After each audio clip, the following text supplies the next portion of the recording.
everyone here who needs to be?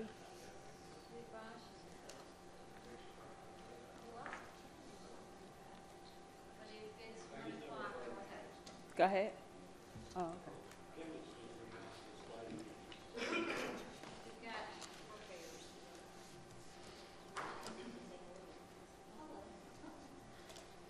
All right, I hope everyone has enjoyed lunch. Our next agenda item is number 12. It's attachment number 14.71. It is a second request to establish a new Level 2 HCPCS code to identify a palm-sized battery-operated vibrating device with a removable small ice pack. Trade name, Buzzy. Primary speaker, Dr. Amy Baxter.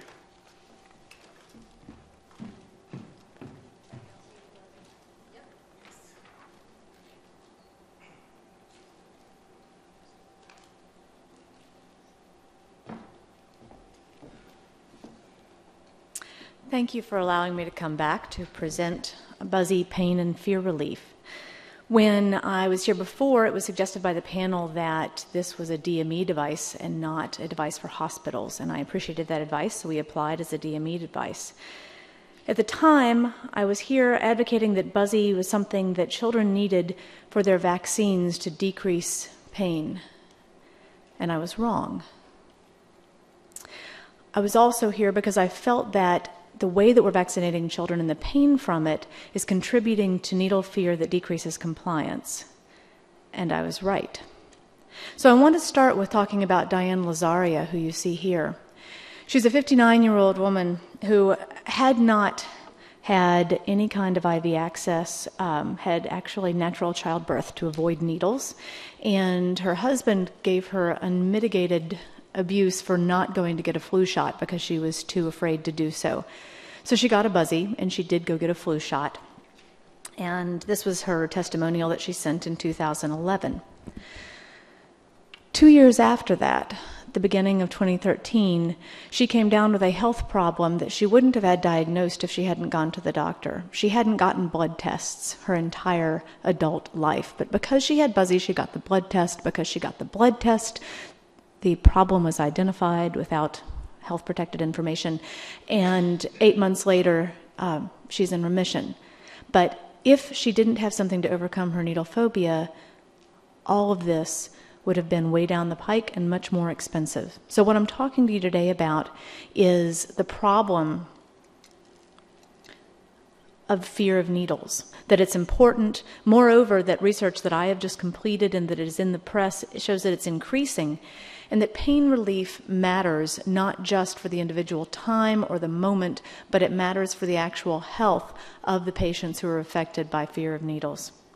Fear of needles does indeed impact compliance, and for the first time we have some specific data on just how much it affects fear of compliance, and how this can save healthcare money, not only through the more nebulous improving compliance, but also directly through savings from the current standard of care, which is topical anesthetics and creams that are used for the patients who do go to the doctor. I think I really need to start, though, with why people who were born before 1983 simply don't get it. So I think that, in fact, I know that up until 1983, there was only 10% of adults who were afraid of needles, and there's a stigma, there's a shame, and people make fun of those who are afraid of needles. But it turns out that if you were born before 1983, you only got 6 shots before you were 6 years old, and almost all of them before age 2. You simply didn't remember them. Since 2000, children now get between 30 and 36 vaccines before they are 6 years old, and sometimes as many as 5 at one time.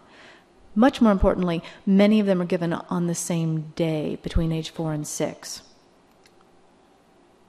So the effects of severe needle phobia include bradycardia, hypotension, unconsciousness, convulsions, asystole, and because of this, it's recommended that oral premedication with benzodiazepines take care of the 3 to 5% of people who are affected with this severity of needle fear. Looking at research over the past 2 decades, it's been shown that blood donation refusal is attributable to needle fear in 75% of cases. 15% of patients in a study looking at those who had not gotten their HIV diagnosed for over 6 months found that it was because of the fear of getting the blood test that caused it. A study in 2012 showed that of patients who do not go get a flu shot, adults, 24% of them don't get their flu shot because of a fear of needles. So this is not a problem that affects children primarily. This is a problem that affects our healthcare system. But if you're afraid of needles and you don't go to the doctor, how is the healthcare system ever going to see this? Most of the research that shows the problem of needle fear is done at travel clinics. And even then, there are people who say that they will not travel overseas because of fear of getting the injection. So when I presented this information to you 2 years ago, at the time, 46% of children in my study and in one other published were afraid of needles. Since then, a study has been published by Annotatio that shows that 63% of kids are now afraid of needles. The generational difference in the evolution of this fear comes from the evolution of the modern vaccine schedule. We started adding shots in 83. By 2000, we were up to almost the current standard. And if you plot out, as I have done, the incidence of needle fear in studies done at different times, you see that the curves almost completely overlap to the place where we are now at Annotatio's 2012 study showing 63% incidence of needle fear. So 2 weeks ago, I presented at the Academy of Pediatrics a study that really, I feel, is the Rosetta Stone connecting fear of needles and lack of healthcare compliance. When I asked parents, are you afraid of your kids' shots today? How anxious are you? 27 of them took the time to invoke a 0 on a 100 millimeter visual analog scale. You have to really not be worried about your kids' shots to take the time to mark out a 0 out of this scale. So what we have here is an additional thing that shows that parents and people born before 1983 not only don't think needle fear is a problem, but they're kind of aggressive about it. There's a very passive-aggressive, why are you such a wimp philosophy that pervades not just our treatment of children, but also of adults who are afraid of needles. So adults are now 25% of the population who are afraid of needles. In the Medicare population, it's 10%.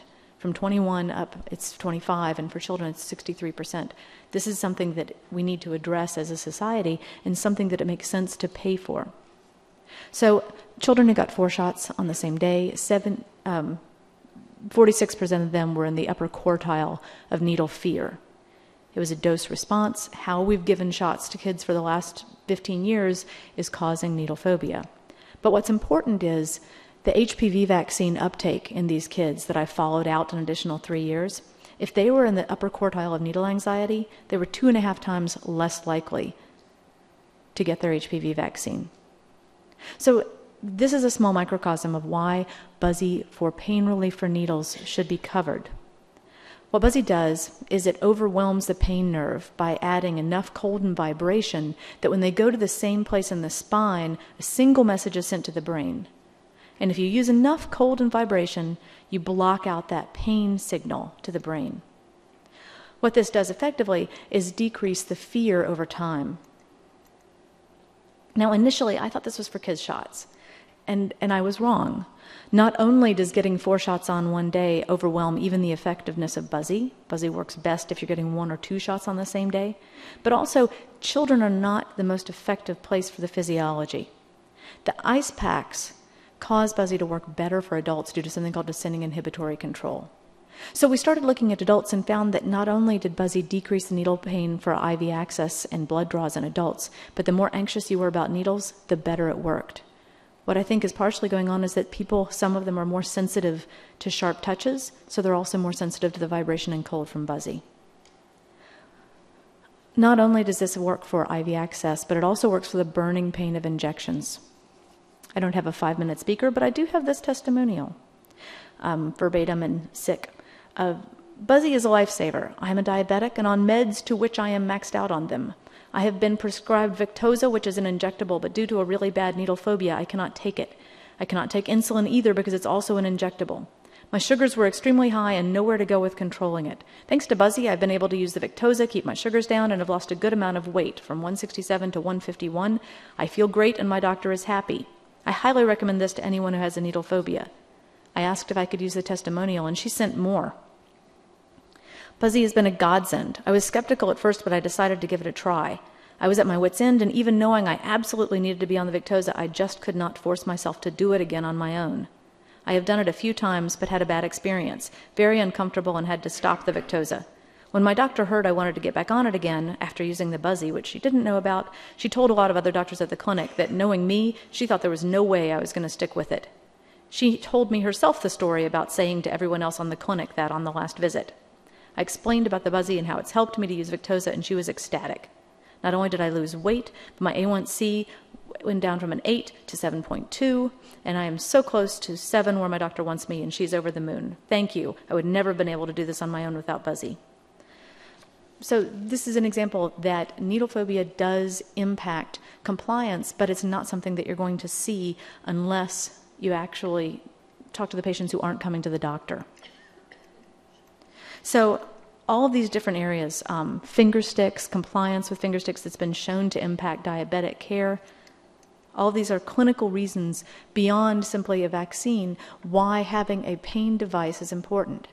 And a pain device is also something that's going to save money over the traditional ways that are covered. American Academy of Pediatrics, Joint Commission, World Health Organization all say that pain management and pain control are both rights and recommended whenever possible, but due to the cost and the time of topical anesthetics, this isn't done. Buzzy costs about 9 cents per use. It works on contact. The cost of pain in our society from needles is not just in children. Adults who are not taking their injectables, biologics, a growing sector of the healthcare, do comply when they have Buzzy. Russell et al. Looked at a group of patients in New Zealand who were supposed to be taking bicillin for rheumatic fever. They weren't, and in order to try to help compliance in this non-adherent group, they used a program involving Buzzy and found that over 3 times using Buzzy as part of their compliance campaign, not only did the patient's fear and pain decrease over half, but they were able to get the patients to no longer need an intervention program because they were compliant with their bicillin shots for rheumatic fever. More than 100 million adults in America suffer from chronic pain at a cost of about $600 billion. Not only can Buzzy be used for other kinds of pain, but from the specific standpoint of compliance, estimates are between $100 and $293 billion are because of patients' noncompliance. Finally, again, the topical anesthetics that are currently either billed to Medicaid with EMLA as a prescription and bundled by hospitals with Elamax, the closest I could find was that a Cinera, which is a prescription that only accounts for 2% of the topicals market, cost taxpayers $58 million last year, and that's 2% of the market for topical anesthetics. So covering Buzzy would not only improve compliance, but also is a new category of pain relievers that can be involved in decreasing the current costs to society that we're already covering. So, in conclusion, actually I think I'm going to finish with one more. I left a stack of testimonials, and this is only a fraction of what we have. But Dominic was diagnosed with osteosarcoma and has been going through chemo. During the off times, a nurse comes to the house and takes blood, and he hates it. It hurts. He would make himself sick whenever he knew she was coming. We purchased your product. It's wonderful. I asked Dominic if it works, and he said yes. As you can see from the picture, there's no more making himself sick. Thank you for your wonderful product. We have had patients who are going to quit dialysis. A 76-year-old gentleman who lived an additional 3 years after he'd already decided to stop dialysis, and his daughters bought him a Buzzy. We have patients who are pregnant because they continued on the IVF. I'm not sure that's in this purvey, but the numbers of patients who have been affected by Buzzy are legion, and this is something that is a new category. It's a new device. It's a new technology. So the fear of needles is increasing. The cost of addressing pain adds to waste and healthcare costs. And the noncompliance for patients who don't get diagnoses because they don't go to the doctor cost us all. Buzzy is an over-the-counter, individualized healthcare product, and we have patients who've been using them for more than 3 years. It's clearly within the spectrum of durable medical equipment. It's a novel solution. It needs a novel code to help decrease pain, save money, and improve compliance. Thank you very much for your time, and I would love to entertain questions. You did say this was available commercially? Yes, it is. You can buy it in any pharmacy if you walked in the door and asked for a Buzzy? That'd be awesome, but no, you have to get it over the counter or on our website right now. Okay. Or at drugstore.com. And to be very honest, many people have told me that I need to just make it really high priced and not sell it over the counter so that it can be more likely to be covered. And I think that that's wrong. So there are durable medical equipments that are available over the counter, and we are in drugstore.com, amazon.com, our website, and we're probably in about 6 pharmacies right now. At this point, we really haven't, I don't have any sales reps. I don't have any marketing. We just have had people come to us because of the publications and because of now, of course, Shark Tank changed that a little bit. But up until this point, we haven't done any kind of marketing outreach. It's really all been people who've heard about us by word of mouth and come to us. We're trying to get on shelves.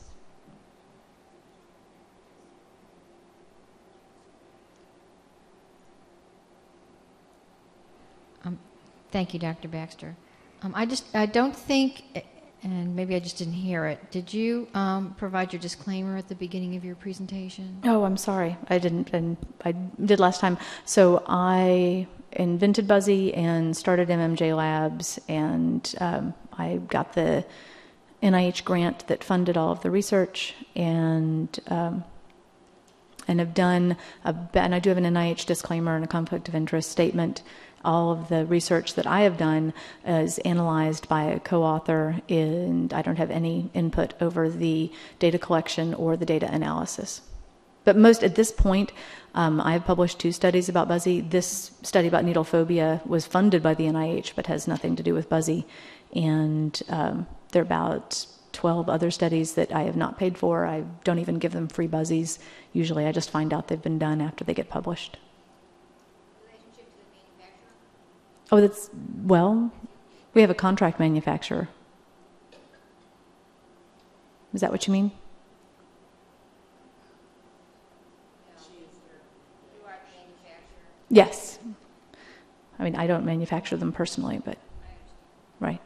We're in my basement. Okay, so great things come out of basement.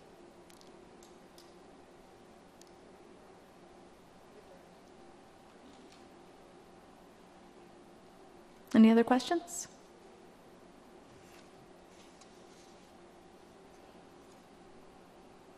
And if it would help, I'd be very happy to provide the bibliography of all of the other studies that have been published that are independent that have been done on Buzzy. The most recent one showing that Buzzy was superior to Elamax was done by, you can find it on clinicaltrials.gov. It hasn't been published yet, but it's out of Children's Healthcare of Philadelphia.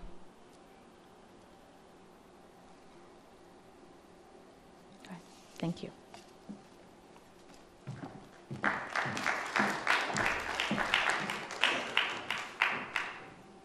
Agenda item number 13, attachment number 14.74, request to establish a new level 2 HCPCS code to identify disposable trays used with a powered bone marrow biopsy system. Trade name On Control. Primary speaker is Jeff Voigt.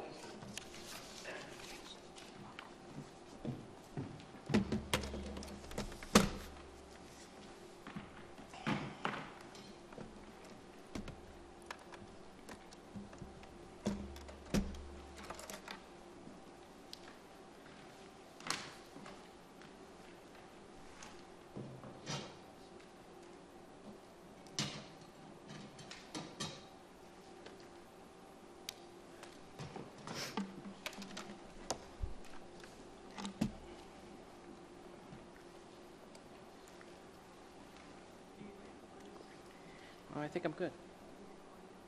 I don't, no.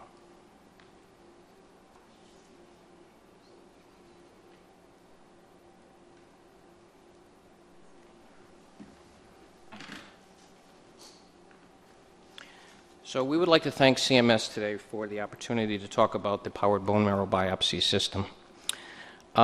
We respectfully disagree with CMS's initial determination, which is a national program operating need was not identified by Medicare, and CMS refers the requester to the AMA CPT coding guidance. We'll go through why we disagree.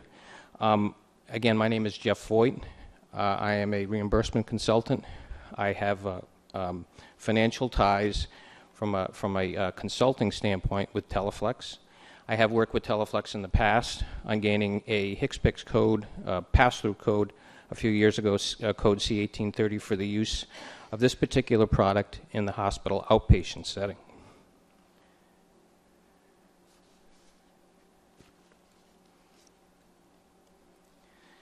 So again, we're here today to talk about the establishment of a unique code for use in the physician office setting, where approximately 35 to 40% of all biopsy procedures are performed annually. And that translates into about 260,000 procedures annually done in the U.S. We believe that the physician office setting is a more cost-effective care setting than the hospital outpatient setting, and this is one of the reasons why we want to move this product into a more cost-effective care setting. So what we plan to do today is to, and I hope you'll humor me a bit, we're going to go through the HCPCS code decision tree point by point and discuss why we believe that we hit each of these particular nodes with an answer of yes, which allows us to move through the HCPCS code tree to an ultimate determination that a HCPCS code is required. So before we start, I just want to show you a very brief video of how the system works. It's about a 35-second video.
So hopefully that gives you an appreciation of how the product works. It's a very simple product to use, and it has significant advantages, which we'll talk about in a few minutes.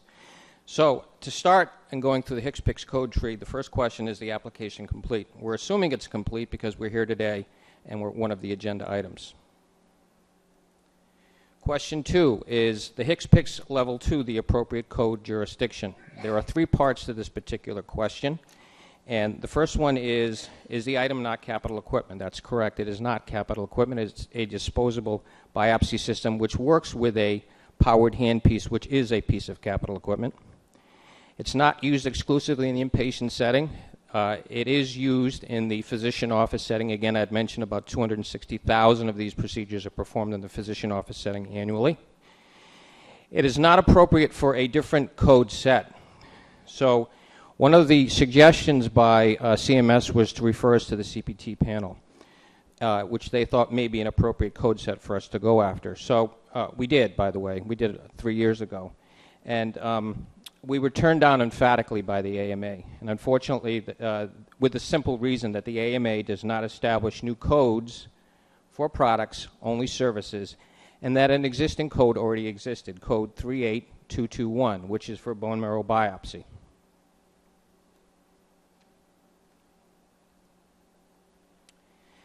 So the problem with that particular code when using the physician office setting for CMS most particularly is that it pays about $167. The disposable portion of the powered bone marrow system costs $140. Physicians would essentially lose money if this procedure were performed in the physician office setting with the powered bone marrow system. And the reason they would lose money is there are obviously other costs included, which include clinical, supply, and administrative costs.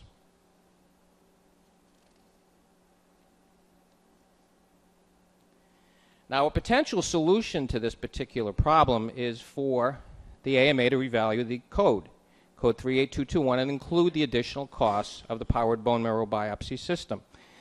The problem with that is that when you're essentially creating a situation whereby payers do not know which system is used, whether it's the manual or the powered system. And if a manual system is used, physicians likely could pocket the difference between a manual and a powered system if they use the manual system. So essentially, that's not a workable solution, I believe, especially for payers. Question 3. Is the product item primarily medical in nature and it's used by healthcare providers? The answer to that is yes. The product is used in capturing a bone marrow sample for the diagnosis of various diseases and disease states such as cancer. Question 4. Is there FDA approval if regulated by the FDA? The answer to that is yes. This particular product was FDA cleared back on October 27, 2007 under 510K number K072045. Question 5, is there a national program operating need for Medicare, Medicaid, and private insurers? We believe, yes, there is an operating need based on the fact that 260,000 of these procedures are performed in the physician office setting. We also believe there's a programmatic need based on the improved clinical outcomes, which we'll talk about in a couple of minutes. Now, one of the issues, as you probably are aware, is that a code already exists for the hospital outpatient setting, code C1830, which CMS granted back in 2011. Unfortunately, this particular code cannot be used in the physician office setting.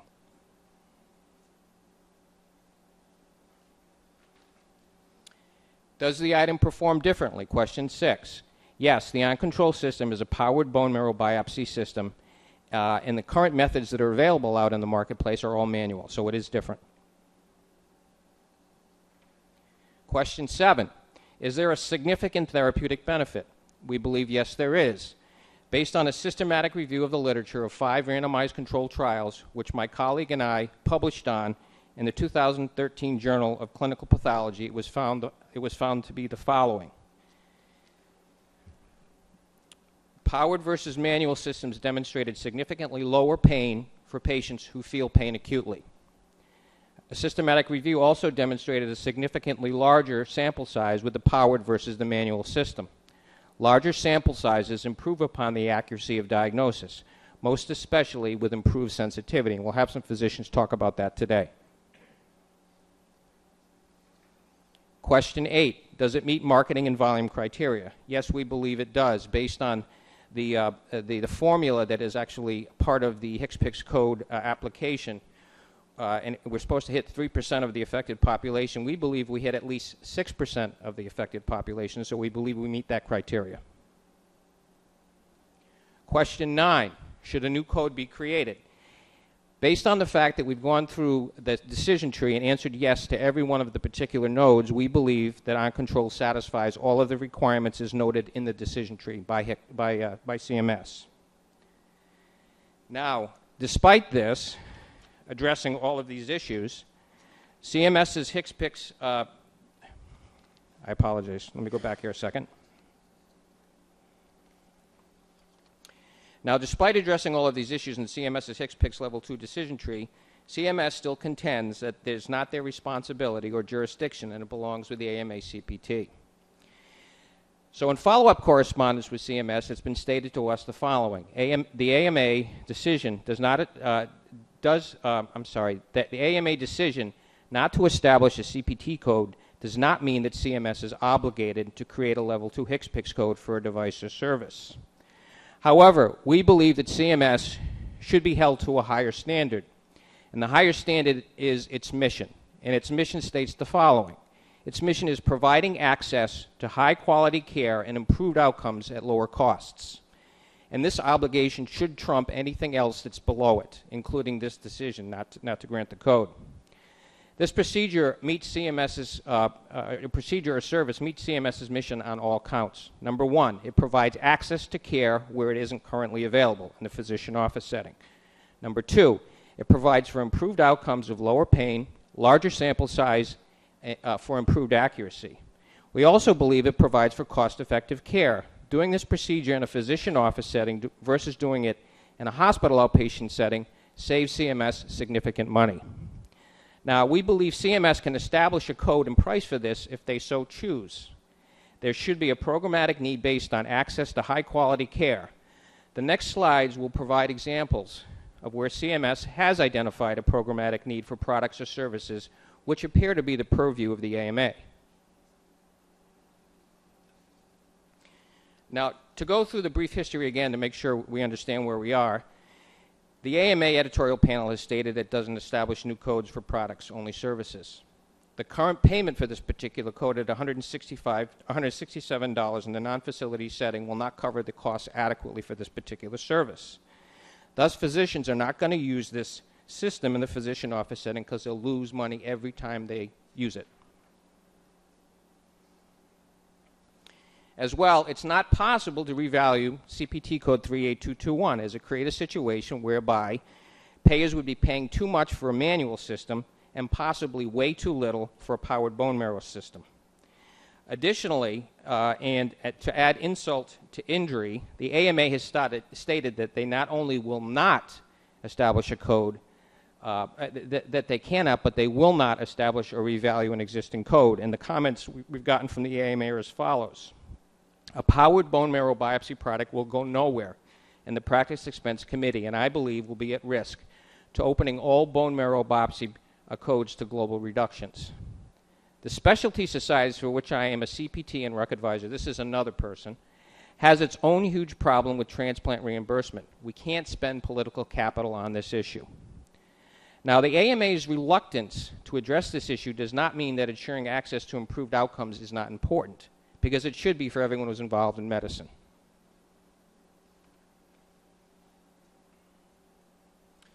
I'd next like to go through 3 examples of where CMS has apparently overridden the AMA and establishing unique codes for its products and services, even though they appear to be the purview of the AMA. The first one, HCPCS code A6545, gradient compression wrap, 30 to 50 millimeters of mercury. This code was granted by the HCPCS Workgroup back in 2008 and pays $93.15 on the Medicare fee schedule. This product also exists in the non-facility practice expense of CPT code 36475. So it apparently CMS has granted this code even though it is part of the AMA purview. We're asking Medicare and private payers to do the same as they've done in the past and establish a code for a like product or service.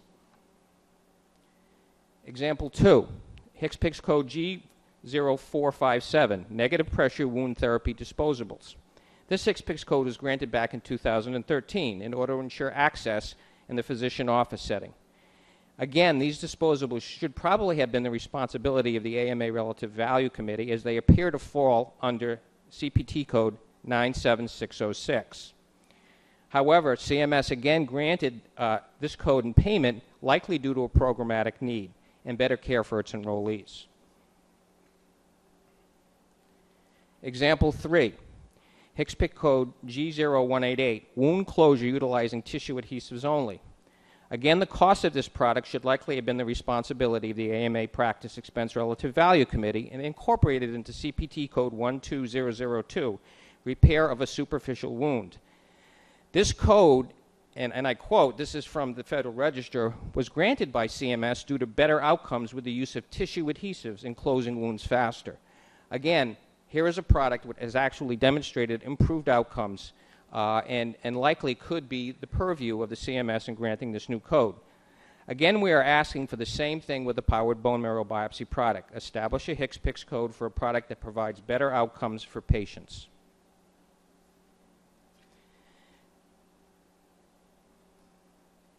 Now, it's not just industry that supports this. It's the Lymphoma Coalition, which is a worldwide network of lymphoma groups.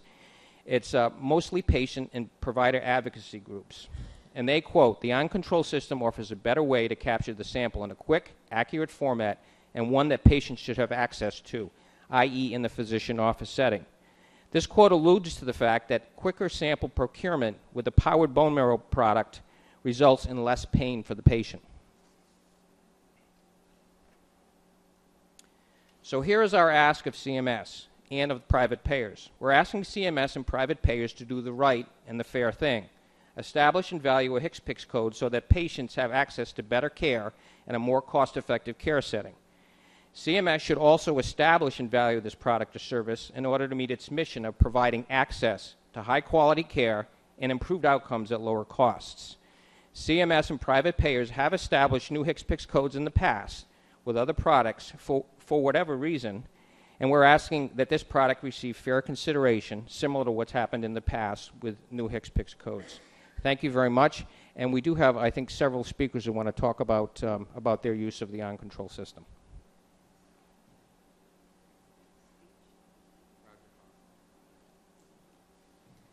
Okay, hello?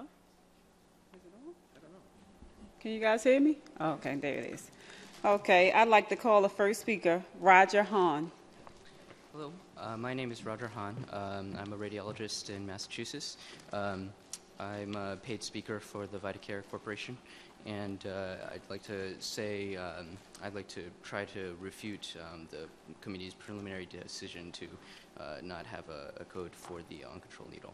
I started using the on-control needle around when it first became available on the market, and at this point, in my practice, we're almost exclusively using the on-control needle, and there are a few reasons for this. Can you hear him, by the way? You can, okay. Basically, there have been multiple studies that have shown decreased patient pain with the on-control biopsy versus manual needle biopsy, and that's been our clinical experience as well. We've had multiple patients come to us and tell us that they had relatively less pain during the procedure and less pain after the procedure. And we've had multiple patients come and say they want all their future biopsies with the uncontrolled device rather than manual needles. And I've never had a patient say the opposite, that they would rather have a manual needle rather than the on-control. So I think the patients clearly have a preference for the on-control needle. Also, I was able to do a research study which was presented in a national radiology meeting. The manuscript is in production. But we were able to show a significant increase in diagnostic yield with the on-control needle relative to manual needles. And it was a significant difference, almost a 15% increase in positive diagnostic biopsies relative to the manual needle. So I think this is a big benefit for the patients in terms of less repeat biopsies or less missed disease. And we were also able to show that we were able to show reduced procedure time and reduced radiation dose in terms of doing the procedure, which is obviously good for the patient. We're looking for a reduction in radiation dose, and quicker procedures are always a good thing. And going back a little bit to the increased diagnostic yield, I think there are huge systemic benefits for everybody involved with increased diagnostic yield. There's less repeat biopsies, so cost savings from not having to repeat a painful invasive procedure. There is benefits from less false negatives. Delayed diagnosis can be hugely costly, human cost as well as systemic cost. So I'd also like to say that right now all of our biopsies are being done in the hospital outpatient setting, which is an unfortunate thing because we have a an outpatient clinic that's in the same building. There's multiple oncology offices. There's an X-ray therapy suite. So it would be beneficial for the patients to be able to get all their care in one setting, on a single day. If this were available, but we're not able to offer that. Just purely based on fiscal grounds. And so I think it would be very beneficial to have the on-control needle available for in the outpatient setting. I think it's a great product both for patients, less pain and higher diagnostic yield. I think there are cost savings for the whole system at large with a higher diagnostic yield and less repeat biopsies. And also, right now, a lot of the patients are going to the hospital outpatient setting for these procedures, and the reimbursement is much higher. It's a more expensive procedure in the hospital setting, so it just doesn't make sense to not have it available in the physician outpatient setting. So, for these reasons, I think this code would actually be very beneficial for everybody involved, for the physicians, for patients, and for the payers.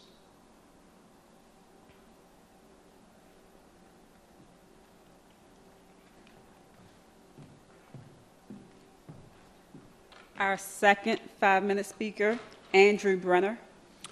Hello, my name is Andrew Brenner. I'm a faculty member at the Cancer Therapy Research Center in San Antonio, which is an NCI-designated cancer center serving a population of about 4.5 million people. So as you can imagine, we do quite a large number of biopsies and aspirations. I first became involved with this, and by the way, I have received honoraria from Vidacare and Teleflex as a disclosure up front. I became involved with this biopsy system in about 2008, first helping Vidacare with the initial animal studies, looking in pigs and trying to compare it to standard biopsies. But then moving forward, we did the first human studies at CTRC in San Antonio, and then published the first randomized study of this compared to a manual biopsy needle. So I do think that the decision to not have a additional code for the to help pay for the cost of the needle is a mistake, and for a couple of reasons. First of all, I could go back over all the data, but I think you've heard it several times. When I first started using this needle, I thought this was going to be a convenience for me. And one thing that became very clear from the very beginning is this was significantly better for patients. It's not simply an increase in efficiency for the physicians to make it better for the physicians. This is clearly a patient benefit.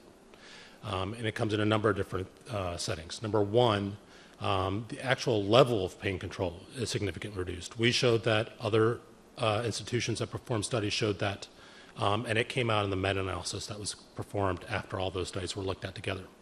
So decreased level of pain. The duration of the procedure is much shorter. You can imagine what a bone marrow biopsy is like. Just so I make it clear, when we are doing it with a manual needle, we are taking our weight and screwing it into the bone, okay? And we're pretty much putting most of our body weight on there. For patients that have very thick bones, it's a lot of work and it's a lot of discomfort because it's continuous pressure on the bone, and the periosteum, which is lines of bone, is where the pain is felt. You can do your best to numb it. You use a lot of needles. You use a lot of lidocaine, but you can only do so much. And so the duration of the procedure is very important, and this dramatically cut the duration of the procedure down. And then, as was mentioned both by Mr. Voigt as well as Dr. Hahn, the size of the specimens is significantly bigger. And I'll give you a quick view here. I'm going to just demonstrate for you. But we actually doubled the volume in our studies. And if you imagine when you're taking a needle and you're grabbing a piece, how small the inside of these needles can be. The on-control needle has a much larger bore, and that's possible because it's powered. And then it has a device on the inside that actually captures it. So the diagnostic yield is significantly higher. So from that one procedure, quickly in and out, I end up with a much larger fragment. What that means is when a pathologist is looking for a disease like lymphoma, which is patchy, it's not present throughout the marrow. If you have a bigger piece, you have a higher likelihood that you are going to catch that part of the bone that is involved with lymphoma, and you have a better utility in terms of making a diagnosis. So these are all very significant issues that I did not anticipate when I first was involved with the on-control. That subsequently came out in the studies and was been verified by other investigators at other institutions, and also has come out in the meta-analysis. And I also want to say that despite being involved in the developing of this, I cannot use this in the outpatient clinic. Being at a cancer center where we are financially constrained, times are very tight, NIH has cut down significantly on the amount of funding to institutions in general.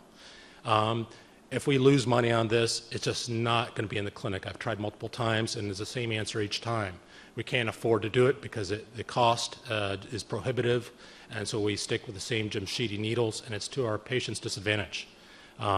They would benefit from having this device from the more rapid procedure, the decreased pain, decreased duration of the discomfort, and from the higher yield. And I'm not able to offer that to them. And I think that somewhere hopefully CMS can help overcome this issue so that I can make it available to my patients, because I do believe it is a significantly better device. And I'm just going to show you real quick. So I'm using an apple. Let's see. So it simply goes in, and at this point, take this out and you draw your aspirin. And then take the sample. You can see how fast that goes. It's not much longer in a patient. And then at that point, you just move your sample.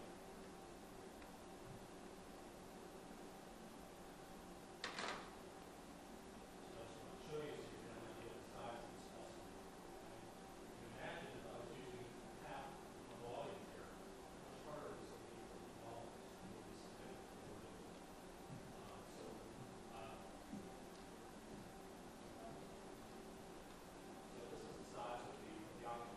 So reduce that volume by half, and that's what you get with typical Diabetic. And on top of that, the capture rate is lower with typical Diabetic because it doesn't have the features that this does. So we often reduce samples, and we have to go back in and repeat that entire process again.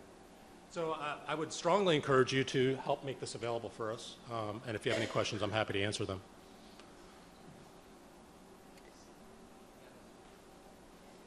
Okay, our third 5-minute speaker is Trevor Biggs. Thank you. My name is Trevor Biggs. I'm an employee of Teleflex, but prior to becoming an employee, I was a cancer patient and currently still am. I've had multiple marrows done with a manual needle and also with the on-control system. After having many marrows done with the manual and having it come back with an insufficient diagnosis, my provider offered another solution, which was on-control. I'd seen about this device on different cancer forums at the time, and I asked him if he could please use that during my procedure. All the manuals I've had done, it took them a long time to do them. I'm a bigger guy. My bone density was tougher, so the procedures took longer, which created a lot of anxiety for me personally. So when the option came up for on-control, I asked him if he could do it in his office, and he told me he couldn't because of what Dr. Brenner just said. Financially, it didn't make sense. They referred me over to the outpatient IR center, and again, I'm not a medical professional, but I could tell it probably costs more money to do this procedure in the IR suite than it would have been if they would have done it in the physician office setting. Personally speaking, I would rather have had it done in the physician's office setting, but it wasn't an option. I hope you guys will reconsider this decision and make it available for patients like myself. It's really a great technology, and as far as pain-wise and length of procedure, it really is a significant difference.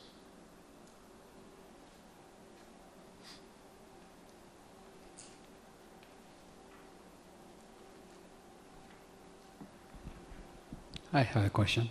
Is this system disposable or Well, can be reused? The needle is disposable. Okay. Yes. The powered system is not. That's reusable. How many times is it reused or can be reused? 100 times? Yeah. So the physician has to buy the drill and the system separately, needles, right? Needles are the ones which for each patient it will be changed. I'm sorry, I didn't understand that. The drill itself is there for Yes. at least 120, 200 patients, whereas the needles are the ones which are changed from patient to patient. That's correct. Yes. Okay. Yeah, disposable only. We're only asking for the disposable portion of this. Typically, the powered system is provided free of charge, isn't it? Yes. Yeah. Okay. Hi, thanks. During your presentation, you said something about 260,000 annually in the office. Is that a projection, or is that an actual? Yeah, so I pulled those numbers off of, and I can give you the source of the 700,000. And the way I came up with that 260,000 is I actually used Medicare numbers. So if I looked at the PSPS numbers for 2012 for this particular code, 38221, about 167,000 were done by Medicare. Of those 167,000, there were approximately 37% that were done in the physician office setting. Okay. So that's how I came up with it. 37% of 700,000. Thanks. Does that answer your question? Well, I guess the way it was presented, I thought you were saying that that was how much your product has been used in the office. But well, no, it can't be used because no one can afford it. So you're not using it in the office at all at this point? We can't. Well, no one will buy it. You could, but you are not. Physicians could, but they would lose money every time they used the product. And that's why they don't do it. So what is used in the physician's office, Jeff? The other systems? Manual systems, that yes. are less expensive. Yeah. So you're aware the manual system is already embedded into the code 38221. It's about $34.57 on the current schedule. Essentially what we're asking for is for CMS to essentially pay the difference between the 140 and the 35 that's already embedded in the code itself. So it'll be about $105.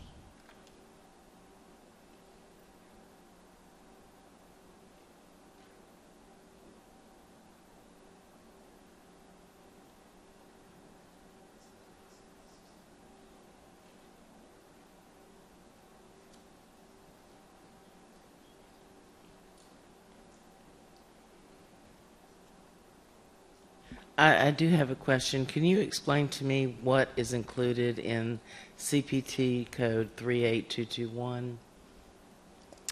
Yeah, so I actually brought a worksheet with me that has all of the supplies and has the clinical labor and has the capital equipment. So I'll give you that particular spreadsheet and you can see exactly what is embedded in that particular code. So basically the surgical tray, so to speak, or the biopsy tray is included in 38221. The manual tray is. Manual or not, just answer the question, please. The supplies that are needed to perform a bone marrow biopsy and aspiration is included with a manual in the system, yes. With a manual system, not with this system. Well, I understand that. But the supplies are included, though, in the CPT code, along with the labor charge, etc. A manual system, yes. Thank you. It's different. I'd like to make a comment on that. So being in the clinic, I see a lot of different Jamshidi kits. And I've seen some people who have gotten the cheapest ones available, and they can be a disaster for the patient. They're just not good quality, and so, yes, there's a certain amount in there, I'm sure, but you're varied in terms of what you get as a physician when you show up in the clinic, and those can be very poor quality kits that do not capture biopsies. So I just want you to keep that in mind. I hope you understand that dissatisfaction with a payment and evaluation presently by the CPT doesn't make it a level 2 matter. And Jeff, is it a fact that you mentioned that only the manual kit is included in the current CPT evaluation, so they have not considered the on-control when they evaluated the code. And so if the AMA wants to consider a difference between the manual and the on-control. They won't go there. They will not go there. Based on the comments we had in that presentation, they won't go there. We're stuck. We're stuck between two organizations, which is unfair, unfortunately, to patients. We're stuck between the AMA and we're stuck between private payers and Medicare. And I think it's a disservice to patients, to be honest with you. It really is. Better care and you don't want to provide it. I mean, that's sad.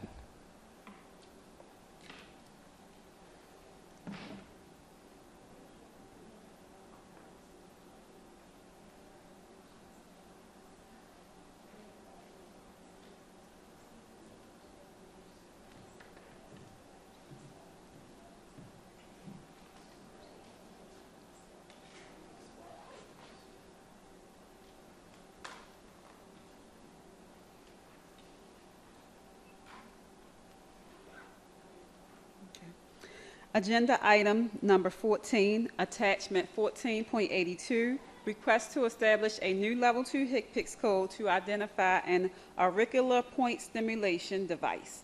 Trade name PSTEM. Primary speaker Shrini Nageshwar.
I'm having some trouble.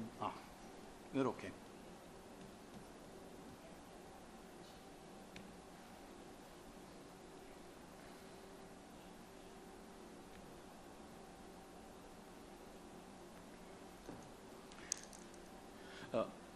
Good afternoon. Oops. Good afternoon, and thank you for the opportunity to present this afternoon. Over the next 15 minutes, I'm going to take you through the PSTIM and also address the issue of why it is that we should have a code for this.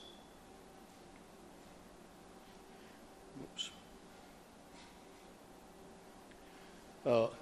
Your preliminary decision was that there was no need to establish another code and that a current code, the S8930, is available.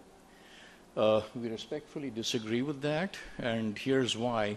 And over the next few minutes, I'm going to take you through where the S8930 applies and why it is that the PSTIM is different and why it is that we need a separate code for it.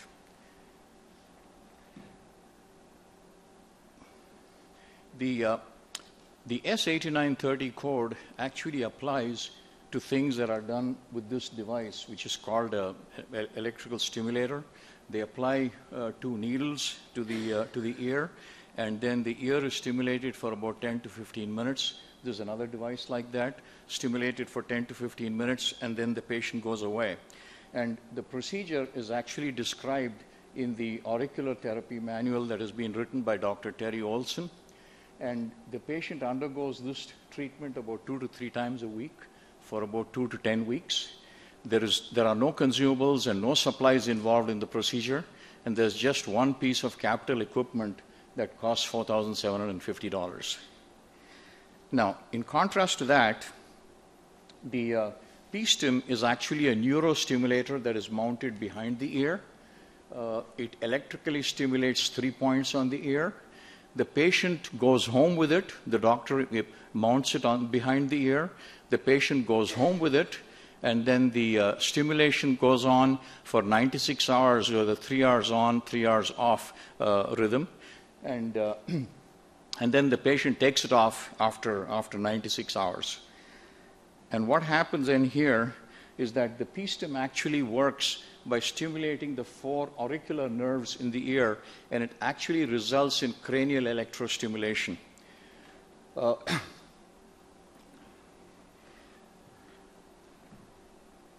So procedurally, it is very similar to other stimulation procedures like the spinal cord stimulation. And in this case, there is a code for the medical procedure itself, and there's a code for the device that is used along with the procedure. And there were separate reimbursement codes for the procedure and the device. And what we are seeing is that in the case of the PSTIM, it's exactly the same. We need a code for the procedure to apply the device, and then a separate HCPCS code for reimbursement of the actual device itself. Now, the PSTIM treatment is actually a multiple device treatment. There is a new device that is put on the patient every week, and it can go from as little as 4 weeks up to as much as 20 weeks. In general, it takes about 10 to 12 weeks of treatment. Oops.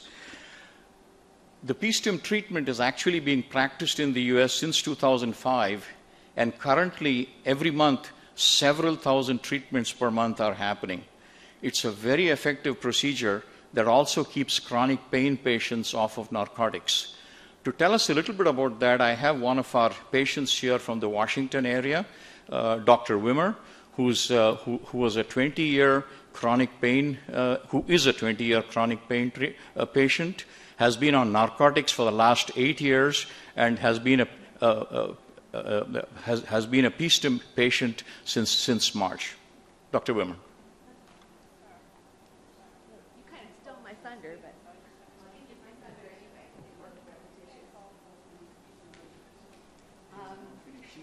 I am a PhD in English, and I've had careers in academia and in business. I've had no medical careers at all, and no real medical involvement, other than being sick. In September of 1993, I fell during a dance performance and did irreparable damage to my low back and my right leg, resulting in intermittent nerve pain and prolonged muscle spasms. I took antispasmodics and anti-inflammatories for 12 years. I stayed committed to long periods of physical therapy, and I remained fit. 8.5 years ago, I needed more pain relief in order to meet my responsibilities. My mother was dying. I had to take care of her. I went on opiates under the care of a well-respected doctor. By last fall, I'd been taking 6 Percocet, 2 lorazepam, and 2 tramadol for at least 5 years at the cost of $20,000 a year. I was reimbursed by insurance. I couldn't hold a conversation at that point. My memory no longer functioned. I withdrew from everyone. I was embarrassed because I was smothered by opiates, and I was still experiencing pain every day, all day. I gained 80 pounds and had almost no muscle tone left. By January, I was semi-comatose and beginning to die. Friends and family intervened persistently, and I finally was persuaded that I had to find another way to deal with my pain or just live with it if I was going to live at all. I saw a pain doctor and learned that new technologies like P-stim were available. I then had real hope of pain relief for the first time. So I had the courage to try to stop taking opiates, which I did cold turkey on February 17th. To get through detox, I had 3 sets of shots right into my back. On March 21st, I tried P-stim for the first time, and I've now had 6 treatments. I began to have pain-free days for the first time in 20 years. I had been virtually pain-free for 6 weeks until March 8th, when a power surge caused my empty home elevator to crash. Since then, I've had to climb 3 flights of stairs, an effort that caused my pain level to begin to rise. Without P-stim, I would have been tempted to return to opiates. But I was able to cope because I'd experienced enough relief from P-stim to try to make it through. The decreased inflammation and the increased endorphins and the increased circulation have enabled me to climb 3 flights of stairs now several times with tolerable pain levels. There's absolutely no way I could have done that before P-stim. So there are a few... Let me just finish 1 second. We need a designated code for P-stim. So real hope for easy access to long-lasting, cost-effective pain relief is available to other people who have chronic pain and other people who are dependent on opiates. Thank you for listening to my testimony. So there are a few thousand treatments being done like that every month in the US. So one could ask, how is it being reimbursed today?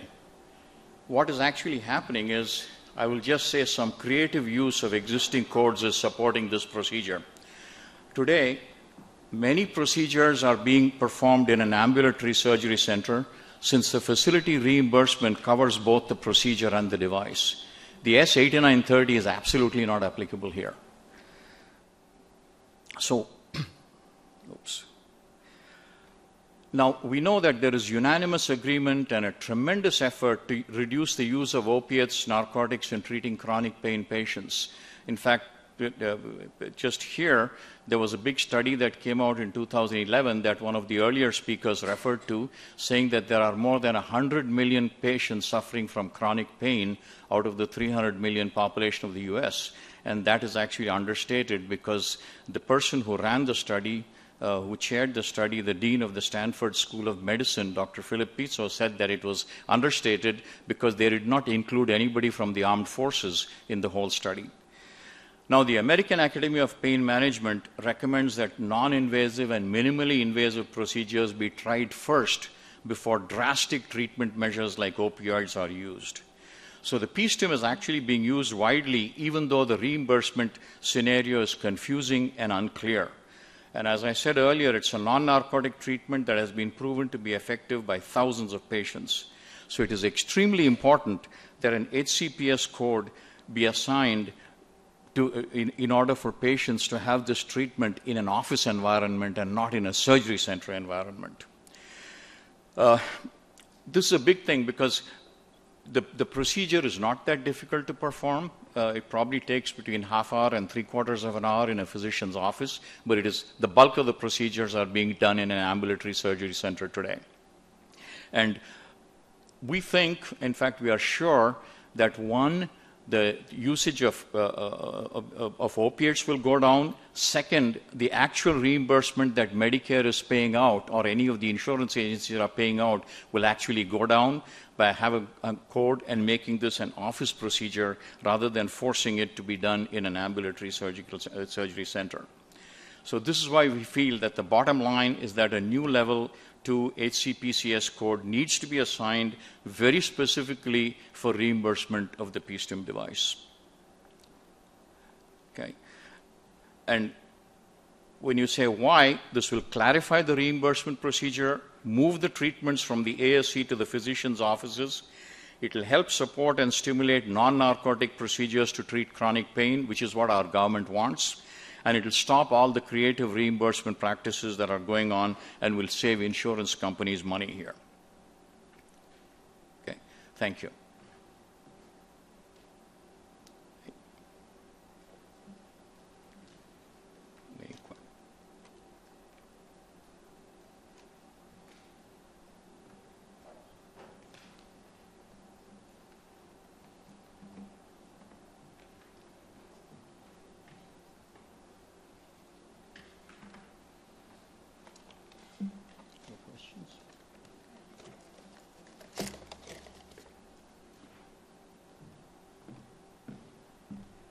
Any questions or comments?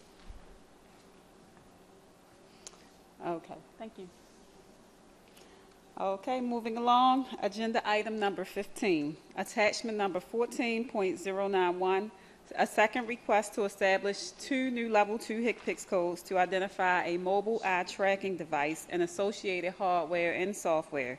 Trade names Tobai, iMobile, and iMobile with PCI Go. Attachment number 14.92, a second request to establish 2 new HCPCS codes to identify eye tracking and speech generating devices that are controlled through gaze interaction via an eye tracker. Trade names Tobai, I-12, and I-15. There is no primary speaker and there are no 5-minute speakers. Any questions or comments?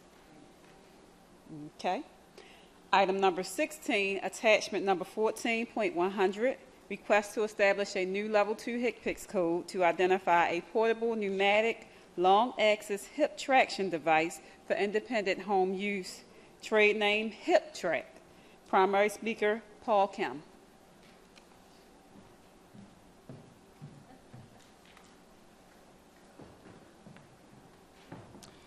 Thank you. My name is Paul Kim. I'm an attorney with Auricular here in Baltimore, Maryland. And today, I'm here on behalf of our client, MedRock, Inc. I left the agency here about 12 years ago, but I still remember one of the best parts of working here is all the exciting new products and advancements in technology and services that I would be exposed to determine regulatory policies with respect to not so much in coding, but primarily coverage and reimbursement.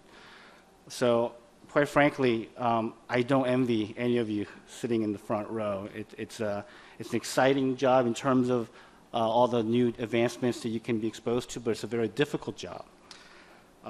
I think, however, I have an easy one for you today. So, we're here to talk about HipTrack. Which is a hip joint traction device. Currently, the work group has assigned an A code denoted as exercise equipment. Okay? In essence, the HipTrack mimics the therapy provided by a physical therapist or a physician in the office. For variety of ailments of the hip joint with certain degree of elevation and pulling and pushing. It alleviates pain, increases mobility, and helps delay, extent possible, the ultimate hip joint replacement surgery. And because of reduction in pain and increase in mobility, the patients are able to move around, reduce their risk of being overweight, which means reducing their risk of high blood pressure, diabetes, also reducing their risk of other cardiovascular diseases. This is currently being offered, this therapy, long-axis traction therapy, offered in physician offices and physical therapy offices. In fact, it's an accepted standard of care for over 140 years. Okay? And it's currently performed by licensed physical therapists, chiropractors, athletic trainers, yes, for those athletes who get injured, okay, as well as physicians. Okay? It is to treat disorders of the hip joint, but in particular, osteoarthritis. Okay? Again, just like in a physician or a physical therapist office, this device, which can be used at home, improves the joint capsule mobility and reduces pain, which increases mobility of the patient, and again, reducing the other comorbidities that are associated with not being able to move around, and that would also hopefully decrease or delay the ultimate last resort, which is surgery. This therapy, performed by physicians and physical therapists, is a recommended component within the guidelines, both in the U.S. and abroad. And in particular, for the Medicare population, we're focusing on those with suffering from hip OA, osteoarthritis. Okay? It's a progressive disease, very painful. You lose your mobility and hence overall function. The hip is one of the major joints of your lower extremity.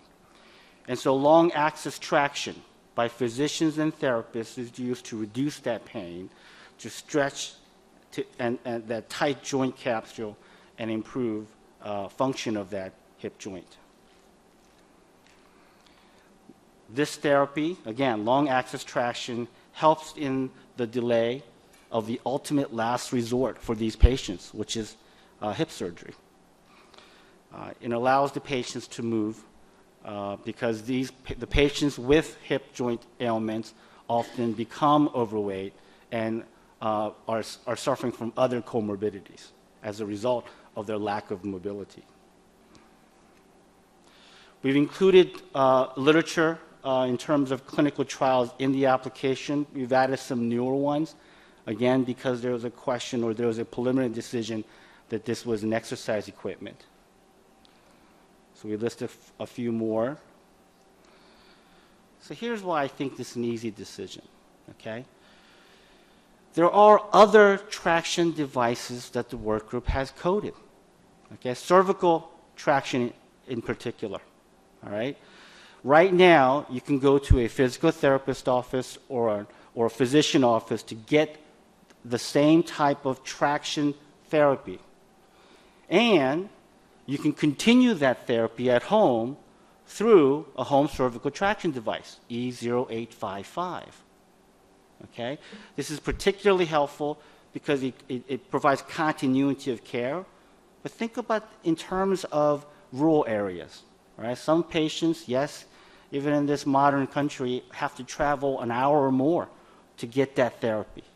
Having this traction device, just like for the cervical traction, having this hip traction device will allow those patients to continue their therapy and improve their functionality and decrease their pain at home. What does that mean?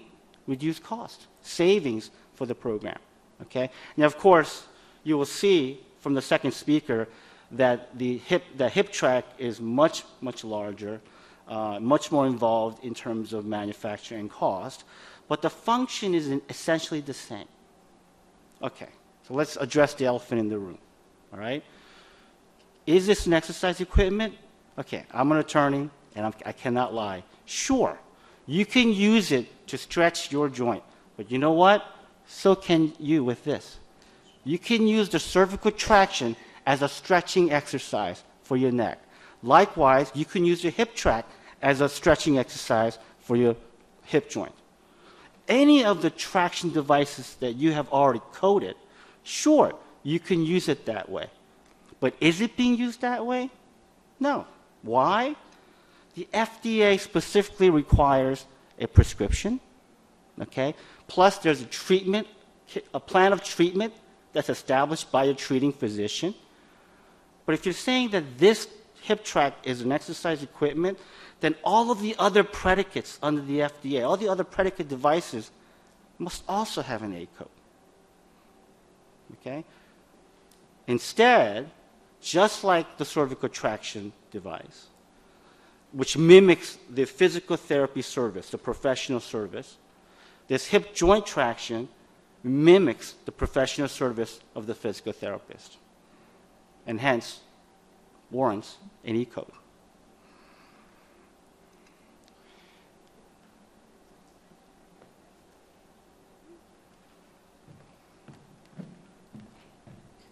Okay, at this time we will hear from 5-minute speaker Brian McClatchy.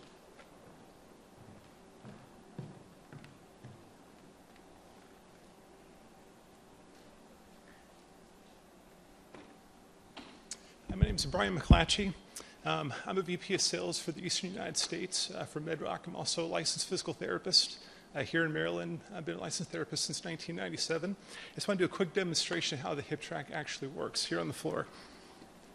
It's integrated into the case itself, so the device comes with the carrying case. It's on rollers for easy transport.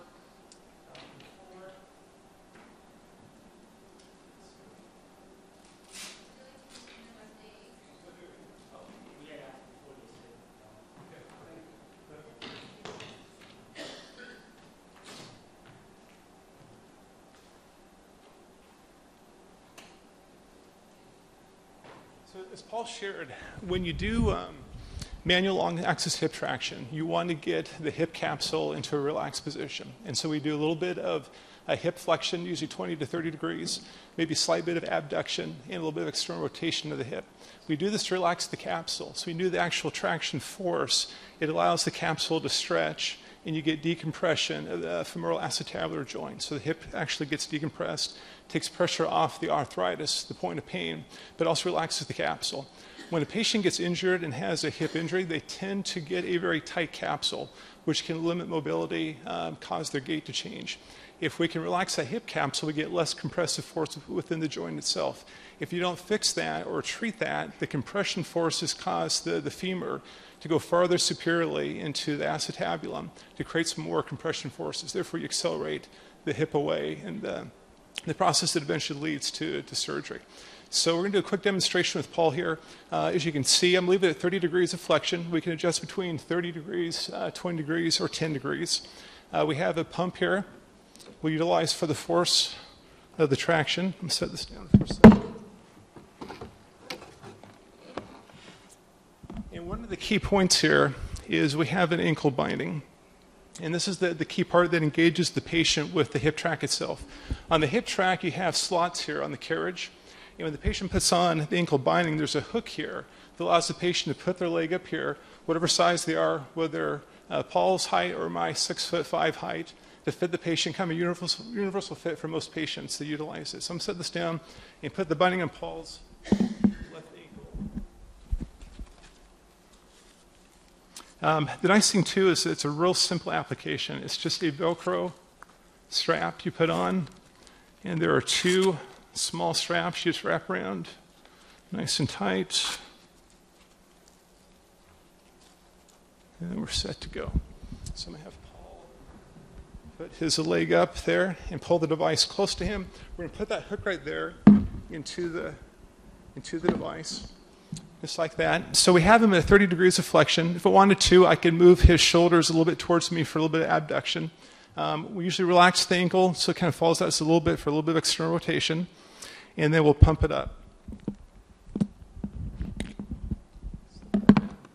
There are two speeds to the pump. I usually go to the quick speed initially. You'll see that the device is going to pull the leg up. And when you do physical therapy, the therapist does not know exactly how many pounds of force they're utilizing. And so you go to where the patient gets relief and symptoms. The same thing is with the hip track itself for home use. The patient goes until they get relief of symptoms, which is usually around 40 to 50 on our gauge here. So I'm going to go up to the 40. A little bit of a slick surface here. For patients that have arthritis, it's very simple, even at the end range, to pump it, even with one finger. Very simple for the patient to utilize. We'll stop there. So during the treatment, the patient is getting decompression of the joint. We're stretching the hip capsule and getting relief. A hip capsule is fibrous. It doesn't stretch immediately like a muscle would. And so patients usually utilize this once a day at least to get the capsule to slowly stretch and relax to get the benefits of the treatment. When they're done with the treatment, we push the release button. If you watch his head, we release the button, you're going to see that the force is being translated through the entire hip joint all the way through the upper part of the body. When they're done, they pull the device close to them again and disengage the hook. They can sit up like that. So if you go in for therapy currently, you have a few main options. You could go in and get medication for the treatment of your hip to manage the pain, pain medications and SEDS. You can go into physical therapy, someone like myself, and get manual long-axis hip traction, which is the most widely utilized treatment for the hip. You could go to your surgeon and get their advice. Typically, a surgeon will tell you, when the pain gets so bad and you can't take anymore, come on back in, we'll do surgery. Between that time of diagnosis and the actual hip replacement, what does the patient do? They need a way to manage the pain long term. And so we can do better than simply gritting and bearing. We give patients a way to manage the pain at home, use it daily, get some relief, and hopefully manage it to the point where they can stay active, decrease the pain. And the overall goal, too, is to decrease overall healthcare costs related to the patients that have hip OA. So for the 20 million people that suffer from hip OA currently, 400,000 to 600,000 a year get a total hip replacement. We can help them manage that pain and stay active and hopefully decrease those overall costs. Thank you. Any questions? I'm sure this was probably in your application, but I don't have it with me, so I'm just going to ask anyway. Is it expected that the patient would purchase this or rent it? We did provide an MSRP, but like other traction devices and durable medical equipment, it is durable, so it could be rented or purchased.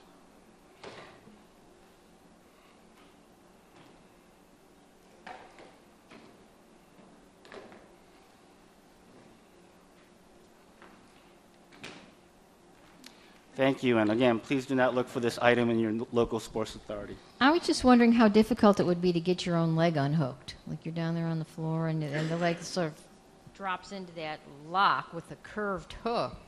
And so, I mean, you released Paul's leg, but I wonder how difficult it is for... Great question, and especially if you're in pain, right? Those two straps are that's exactly why they're there. Those two straps allow the device to be pushed further, and so the strap, it's actually pulling the main device and unhooking your bootstrap. If you look on YouTube, under hip track, you'll actually see that demonstration, and you'll see the actual, a single patient doing all of this by himself on the video. Again, thank you.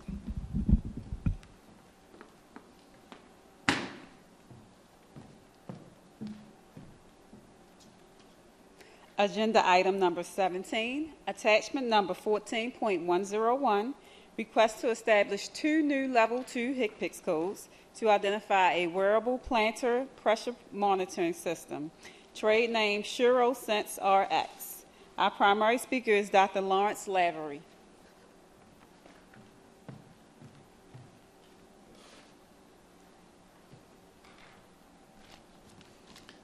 Thank you very much. I appreciate the work working group's process today. I know there's a lot of passionate clinicians and engineers and even lawyers. So I'll give you a little bit of our passion. My name is Lawrence Lavery. I'm a professor and the director of research in the Department of Plastic Surgery at the University of Texas Southwestern Medical Center in Dallas. My clinic and research interest is diabetic foot complications. I'm the director of the Comprehensive Wound Clinic.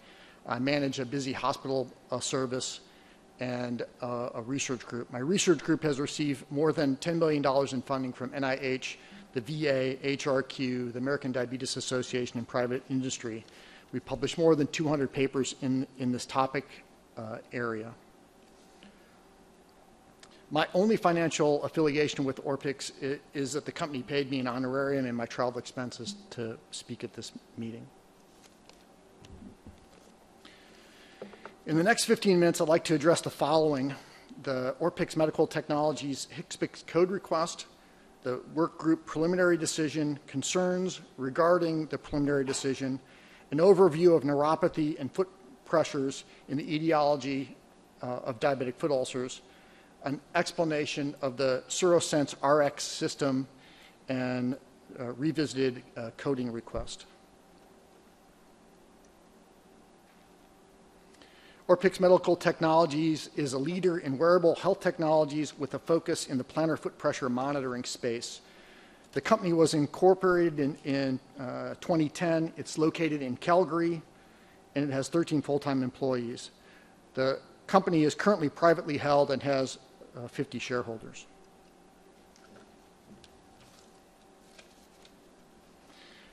When Orpix originally submitted for HCPCS code this year, 2 codes were requested: an A code for inserts and an E code for the entire system. Based on this request, the work group has come back with the preliminary decision that the device should fall into the A9279 category for monitoring devices. This is not covered or reimbursed by Medicare. We have several concerns regarding the preliminary coding decision for this technology. We disagree with the initial coding decision.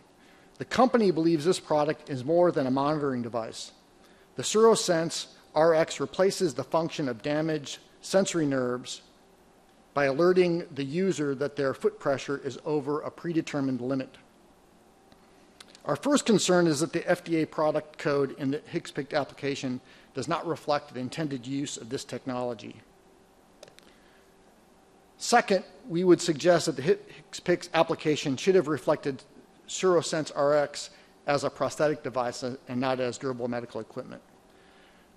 The preliminary coding decision does not reflect intended use function or the technology of this application. We are requesting that the work group reconsider their preliminary decision and issue an L code for a prosthetic device. We believe this product deserves its own unique HCPCS code as a prosthetic.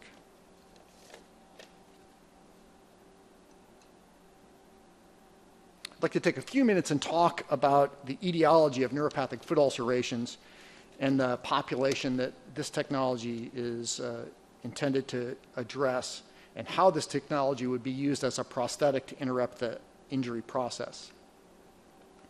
One of the pivotal disease processes in diabetic foot ulceration is neuropathy, or nerve damage with a loss of protective sensation. This reflects a level of sensory loss in which patients can injure their feet without feeling the insult. And the photograph to the right is an example of a patient who has severe sensory neuropathy and was able to step on a nail and not recognize the injury. I think this is perhaps an extreme illustration, but similar to the patients that we see every day. Developing a foot ulcer in persons with diabetic neuropathy is a mechanical injury process. Neuropathy provides an environment in which repetitive injuries to the foot are not felt or identified by the patient, similar to the gentleman with the nail in his foot. Usually, these ulcers develop at sites of moderate or high pressure on the sole of the foot. This slide illustrates a person that has neuropathy and structural foot deformity. They have limited joint mobility and dislocated metatarsal phalangeal joints. Their deformity corresponds to the high pressure areas under the first metatarsal head and fourth metatarsal head, and are associated with the site of ulceration in these patients.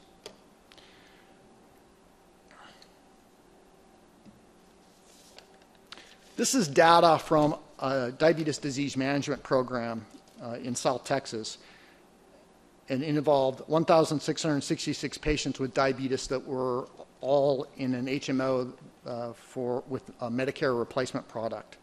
So these are your people. This graph illustrates the peak pressures in subjects with neuropathy that developed foot ulcers over a 28-month time period, illustrated by this solid black line, and patients that had neuropathy that didn't develop ulcerations, illustrated by this dotted line. So as you can see, this is a bimodal distribution with significantly higher pressures in patients that develop foot ulcers. Lots of the medical literature identifies this issue. So developing a foot ulcer is a combination of having neuropathy so you don't feel the injury, and sites on the sole of the foot where there are high foot pressures.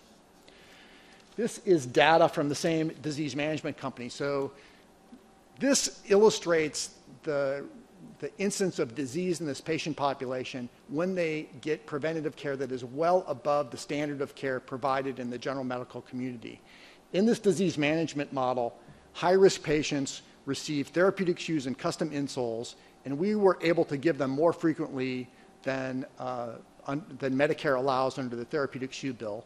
They receive diabetic education, especially about their foot health, but also about other diabetes-related problems. And they were able to see a podiatrist for foot care every 8 to 12 weeks. Despite that high level of preventative care, if you look at these risk categories in the group, the highest risk patients, people with peripheral vascular disease and neuropathy, or people that have neuropathy with a previous ulcer history or a previous amputation history, still have a very, very high rate of ulceration and amputation. This would suggest we need more sophisticated prosthetics to serve this population and prevent the costly complications that are associated with the disease process.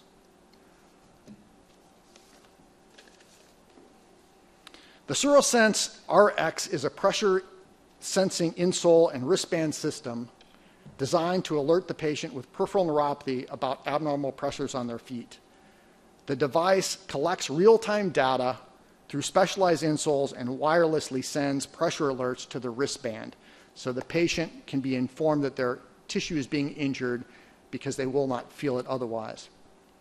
I'm going to discuss the components of the system, and Marcel, the project engineer, will show you the actual system. One of the systems is in a box, and the other one is an active system, so you can get an idea of how big the system is. This is an illustration of where the thin black sensor goes. It fits underneath the normal insole in a patient's shoe. This illustrates the pod placement, and this is the device that is connected to the insole on the bottom of the foot and relays information wirelessly to the wristband.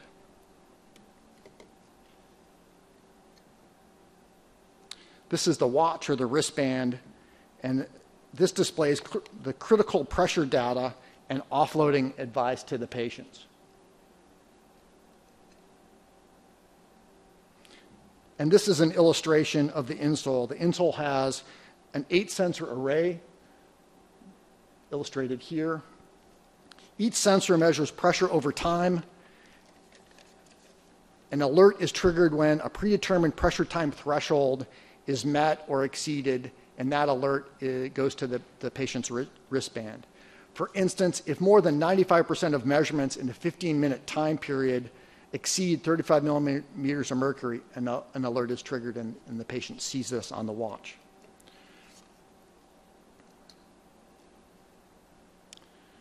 This is an example of the alert feedback system. The alert will show a high pressure screen as illustrated on the left, and it will also identify for the patient the area on their foot where that high pressure is occurring. It will also provide some information on strategies to reduce that foot pressure.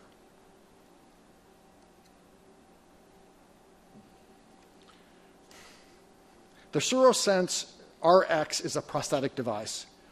It would be used by patients who have a permanent non-function of the sensory nerve structures of the feet caused by peripheral neuropathy. Peripheral neuropathy is a permanent impairment of the sensory nerves of the feet. This technology replaces the function of the sensory nerves in the foot by alerting the user that his or her foot is over a certain limit that would cause damage to the tissue of the foot.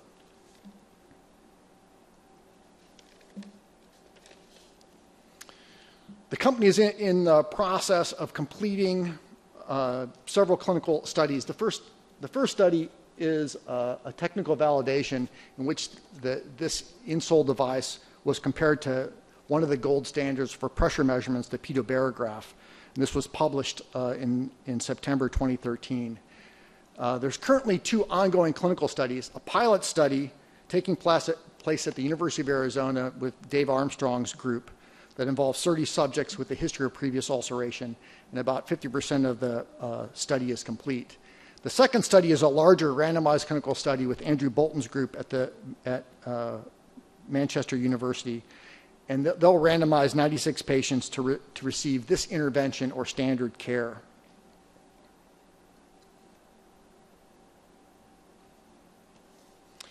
In the HCPCS code application, the company used the FDA Class 1 product code, NHF, in describing their product. Orpix first thought their product was best aligned with this code. If you can read the definition, I won't read it for you. If you read this definition, it doesn't seem to fit this product especially well. I think the intent of the code, illustrates some issues that are really important. The intent of the code describes an accessory to a cast or a prosthetic to let the patient or physician know it is being worn on a regular basis. And I think this next part is critical. The product code describes a device that stores data rather than a device that is actively using data to make real-time changes in patient decision-making and outcomes.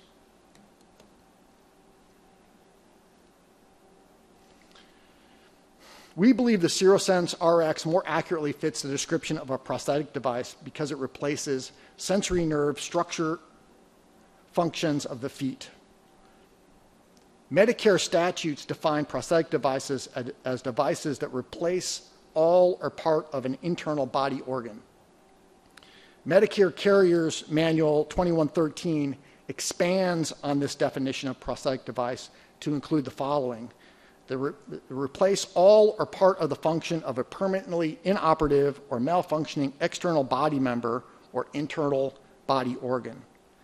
This is exactly what the SuroSense is intended to do. It replaces malfunctioning peripheral nerves in high-risk patients with neuropathy.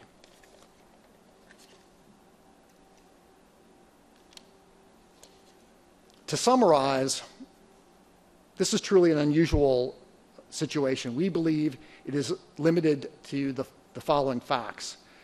This technology is more than simply a monitoring device that stores data. It actively uses data to make real-time changes in patients' outcome.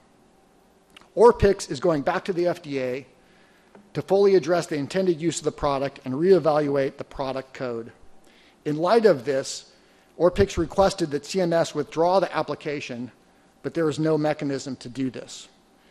We are requesting that the work group reconsider the preliminary code decision and issue a new HCPCS code as a prosthetic device with the following descriptor: peripheral nerve prosthesis with 8 or more sensors with real-time response that includes inserts, peripheral vision display, shoe pods, and cables. If the work group cannot agree to issue a new prosthetic code, we ask that you consider an alternative and take no action. As stated in the company's email to Cindy Hake, the company does not intend to market or sell the product here in the United States until it determines the most appropriate FDA product codes and receives the necessary clearances. At that point, we will submit a HCPCS code application with this new information. Thank you very much, and I'd be happy to entertain your questions.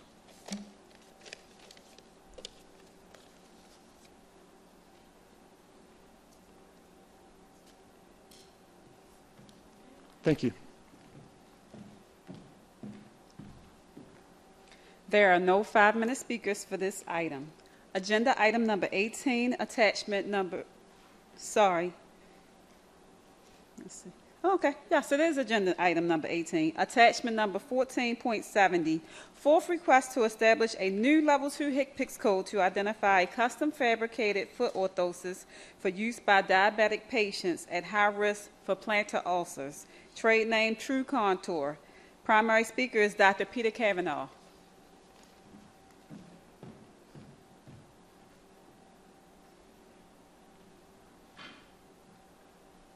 Thank you for the opportunity to present regarding the True Contour custom diabetic foot orthosis.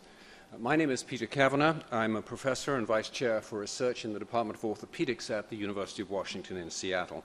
I'm also the co-founder of Diapedia, a company dedicated to the reduction of foot complications in people with diabetes. These are my disclosures. I have equity in Diapedia, and I'm co-inventor on a patent related to the product under discussion. The National Institutes of Health has supported the development of the True Contour orthosis. The Cleveland Clinic study was supported by Diapedia via an NIH SBIR grant, and the careful prevention trial that I'll talk about today was funded by NIDDK. This is the outline of my talk. I will first summarize our request. After restating your preliminary decision, I will make reference to the HCPCS decision tree and explain why we disagree with your preliminary decision by a presentation of the evidence that we believe supports a new code for the True Contour orthosis. Finally, I will add a few words on the potential impact of this device as a way to introduce two additional speakers who are here today supporting the decision. During the development of this product, we made prior requests for consideration of a new code. 3 years ago, before this group, in our last appearance, we were asked to provide peer-reviewed evidence of the therapeutic distinction of True Contour orthoses compared with devices supplied under the current code of A5513. We are here today to provide that evidence based on the data from a randomized controlled trial that was recently published in Diabetes Care, the leading scientific journal of the American Diabetes Association, which has an impact factor that places it amongst the top 1% of medical journals in the world. The request that we submitted for this product is described briefly in this slide. The product is intended for diabetic patients with a high risk of plantar ulceration. It is multiple density orthosis, and it is not made on the total contact principle that is specified for the A5513, but rather it's by combining the shape of the patient's foot with offloading modifications that are placed relative to identified pressure contours, measured during walking from the dynamic plantar pressure distribution of the patient's foot. We are in receipt of your preliminary decision that the existing code A5513 adequately describes this product, and we are present today because we disagree with this preliminary decision. In your decision, you mentioned that the True Contour orthosis operates differently than A5513 based on shape and pressure rather than total contact. You also mentioned that published peer-reviewed evidence demonstrates that the True Contour orthoses unload the forefoot better than conventional A5513 orthoses. But what we consider to be the most compelling evidence was not mentioned in your decision. And this evidence is contained in a manuscript that we submitted with the application, which describes the results of a 15-month randomized clinical trial. This showed that there is a hazard ratio of 3.4 for the occurrence of a forefoot ulcer with A5513 compared to True Contour. The goals, then, of the presentation today are to review the criteria required by HCPCS decision tree as they apply to the true contour orthosis, to confirm that the true contour orthosis operates differently from the A5513, to confirm that there is a significant therapeutic distinction between true contour and A5513, and to review the potential impact of widespread adoption of the true contour orthosis. This decision tree is well known to all of you. From your initial review, you have determined that both of these criteria have been met, the level 1 or the tier 1 criteria, and this leads us to the first question in tier 2: does the device perform the same function? The true contour orthosis certainly has the same broad function, the same goals as the A5513, and that is to prevent ulcers in the feet of people with diabetes. And so, on the right-hand side of the chart, this brings us to two questions where I'll spend the majority of my time today. Does it operate differently? And is there a therapeutic distinction? And if both of these factors can be answered satisfactorily, a decision for a new code or a modification of a code is made. So first, does it operate differently? I will briefly discuss the way in which the true contour device is designed. Two data elements must be collected. On the left, you see the patient's foot shape acquired digitally, and on the right, you see a graphical representation of the largest plantar pressure that occurred at any time during the support phase on every region of the foot.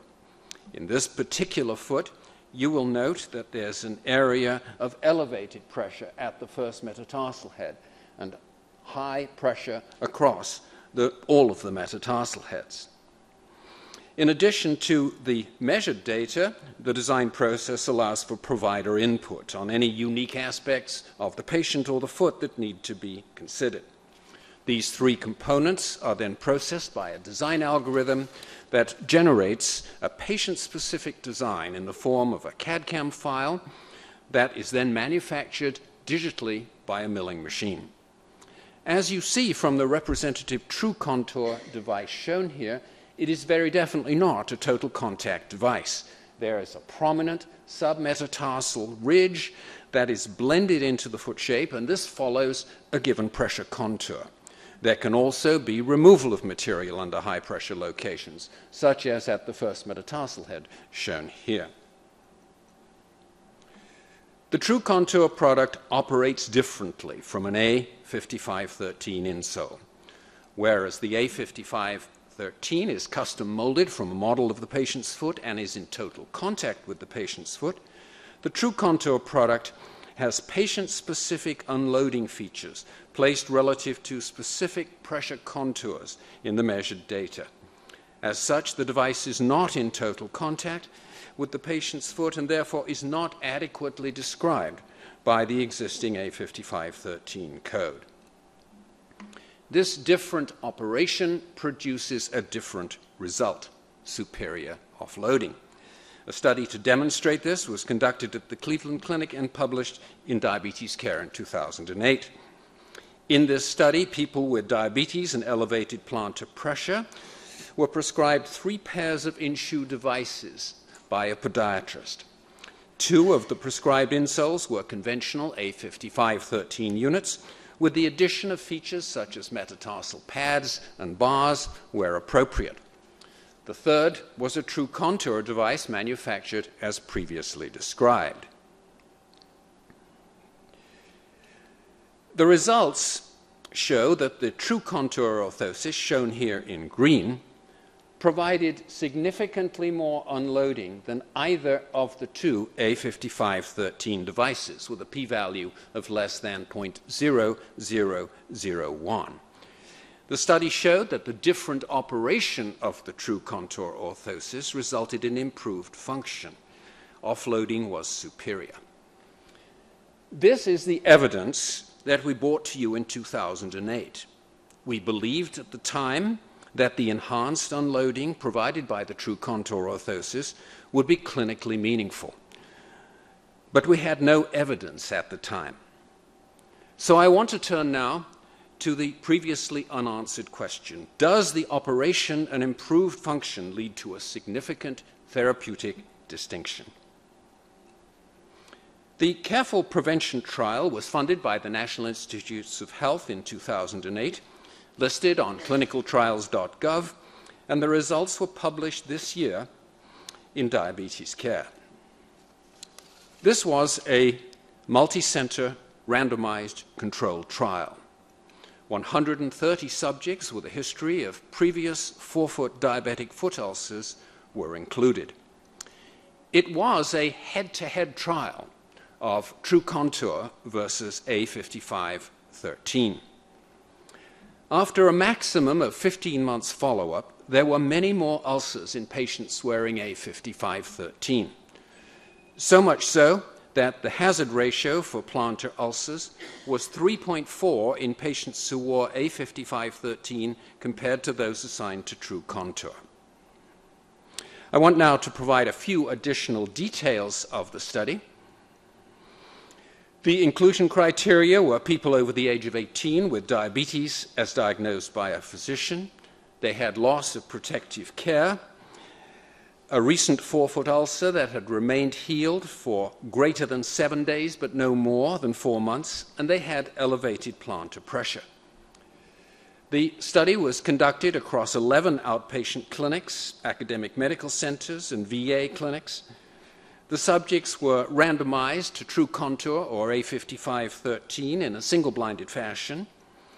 The source of the A5513 insoles were randomized from 3 well-known U.S. manufacturers, and local PIs were encouraged to use whatever enhancements the manufacturer provided. Study endpoints were judged based on photographs examined by 3 independent experts, blinded as to group assignment. And the primary statistical technique used was proportional hazards regression. The endpoints of the study were either non-ulcerative lesions or ulcers. You see here 3 non-ulcerative lesions, which are very common in the feet of people with diabetes and neuropathy. They're simple to treat, they don't carry a high risk of infection, and therefore they are not a risk factor for amputation, and they do not require wound care, dressings, antibiotics, surgery, or hyperbaric oxygen, and as such, they do not add markedly to the cost of treatment. We decided to include them as endpoints because they do put patients at a higher risk of foot ulcers, and they therefore require intervention. In this slide, you see 3 examples of metatarsal head endpoints. All of these lesions involve full-thickness breaks in the skin, and in contrast to the non-ulcerative lesions, these do carry a high risk of infection, and they are expensive to treat. They have also been shown to be in the causative pathway to amputation. Turning briefly to the results, there were no significant differences between groups in any of the key characteristics such as sex, age, BMI, ethnicity, or prior minor amputations. As shown by the Kaplan-Meier graph of the probability of lesion-free survival against time to endpoint, there were no differences in the groups between the frequency of non-ulcerative lesions. The likely reason is that the True Contour orthosis prevented some of these lesions, but also provided mechanical conditions that prevented them from progressing to full-thickness ulcers. The occurrence of ulcers, however, was significantly different between groups. The overall p-value is 0.007, and the hazard ratio for the occurrence of an ulcer in A5513 compared to True Contour is 3.4. The difference in the effect of the 2 orthoses was already highly significant at 180 days and was maintained out to 365 days. The high rate of occurrence in the early stages after wearing the devices is consistent with the clinical observation that this is a highly at-risk time. In summary, this study has demonstrated that patient-specific foot orthoses based on foot shape and plantar pressure have a superior therapeutic outcome compared to A5513. Among the limitations of this study were that we only addressed forefoot ulcers, which are the most common plantar ulcer location, and that we did not compare true contour to handcrafted orthoses. And we believe this is reasonable because most patients do not have access to this option. So by way of overall summary of my presentation, I've presented evidence that true contour orthoses operate differently and have significant therapeutic distinction from A5513 insoles. We believe that this evidence exceeds the threshold required by the HCPCS decision tree, and that the product is not adequately described by an existing code, thereby indicating that a new code is required for this product. That's the end of my presentation, and you will be hearing now from two 5-minute speakers, Dr. Chris Hollenbeek from the Hershey Medical Center at Penn State University, and he will speak of a Markov model that he has developed showing that the prescription of true contour following a foot ulcer is less costly and more effective in a 5-year period. Dr. Jan Albrecht, a clinical endocrinologist who is chair of the Division of Endocrinology at the Mount Nittany Medical Center. He is also the co-founder and chief medical officer of Diapedia, and he was the overall PI in the careful prevention trial. Dr. Albrecht will discuss the burden of diabetic foot disease and provide estimates from the literature. So in closing, I want to leave you with a quote regarding diabetic foot ulcers, and while discussing the preventative care, the speaker said, let's take the example of something like diabetes. Right now, if a diabetic ends up getting their foot amputated, that's $30,000, $40,000, $50,000. Immediately, the surgeon is reimbursed. Well, why not make sure we're also reimbursing the care that prevents the amputation? That will save us money. Well, the speaker turns out to be President Barack Obama, who seems to know more about Markov models than we realized. Thank you very much. Thank you. Okay, we'll hear from our first 5-minute speaker, Christopher Hollenbeek.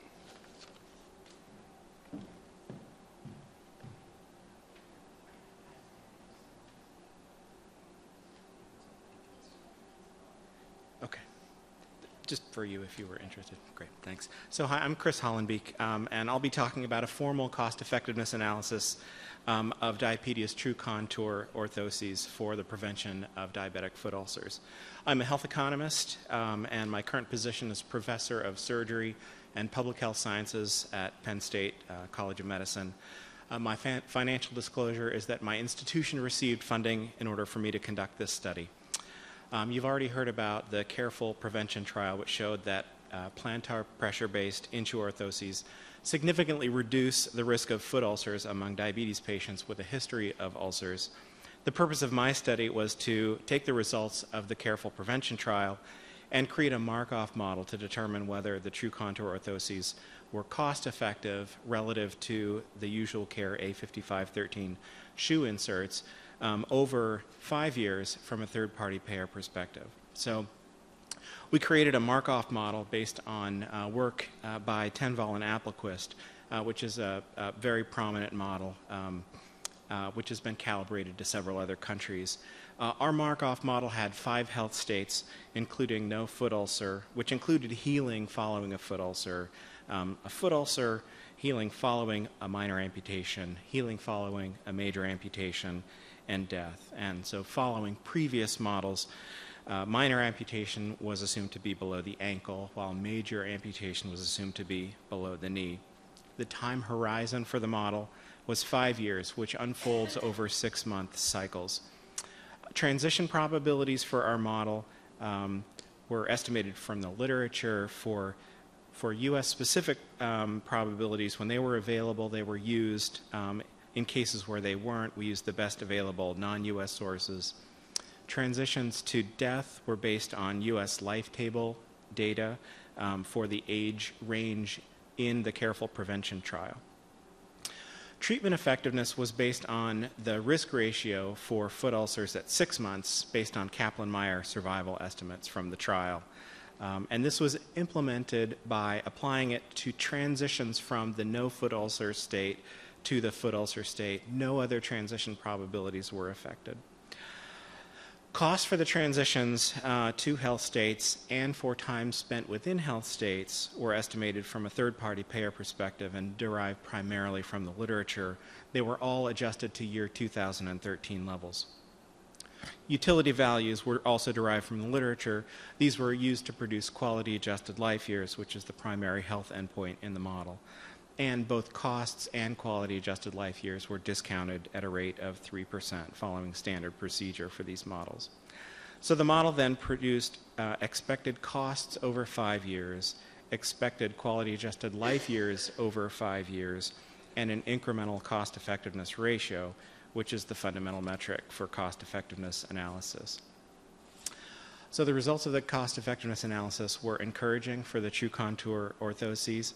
In our base case population of diabetes patients with a previously healed foot ulcer, the model suggested that the True Contour insert was both less costly, that is over 5 years, $5,407 versus $7,822, and also more effective, that is yielding 1.86 quality-adjusted life years over 5 years versus 1.84 quality-adjusted life years.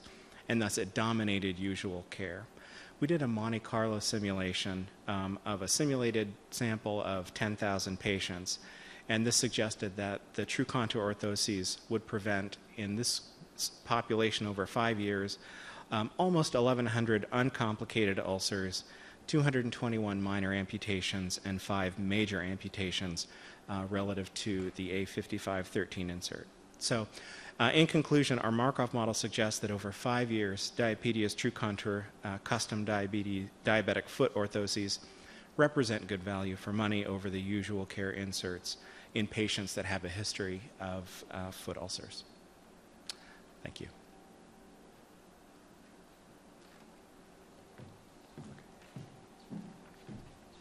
Okay, next you'll hear from Dr. Jan Albrecht. Good afternoon, and I admire stamina for staying here till this time of day. My name is Jan Albrecht. As Peter mentioned, I'm the co-founder and the medical part of Diapedia that we started back almost 15 years ago now to try and improve the state of affairs in the diabetic foot world.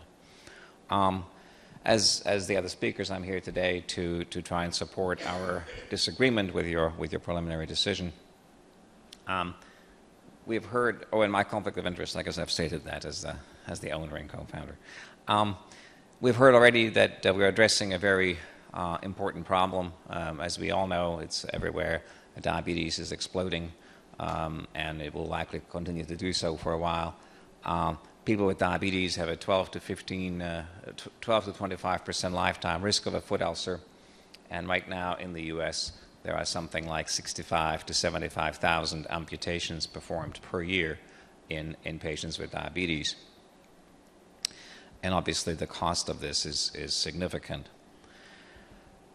Really, I'm here also, though, to answer your questions. If you have questions about the careful prevention trial, I was the primary investigator on that trial for Diapedia. And so I'll keep my remarks at this point very brief. As we've already heard, the True Contour orthosis operates differently by virtue of being designed on the principles of offloading interventions rather than total contact being the hallmark of the A5513. This different operation leads to better offloading, as Peter showed, which results in highly statistically and highly clinically significant therapeutic distinction with that very high odds ratio of foot ulcers developing in the A5513 orthoses, 3.4-fold higher risk. And as Chris just reviewed, the model suggests that this actually has a economic benefit as well. And I'll leave it at that and be glad to participate in a discussion that you may want to engage in. I just wanted to clarify something. You said that you were an offloading device. Is that correct? The pressure offloading device. The orthosis. The goal, the purpose of all orthoses prescribed for diabetic patients is to offload high-pressure areas. That will be the same for the A5513. So yes, that is the purpose of these devices, is to offload plantar pressure. Is the orthosis still, or the true contour, still a total contact?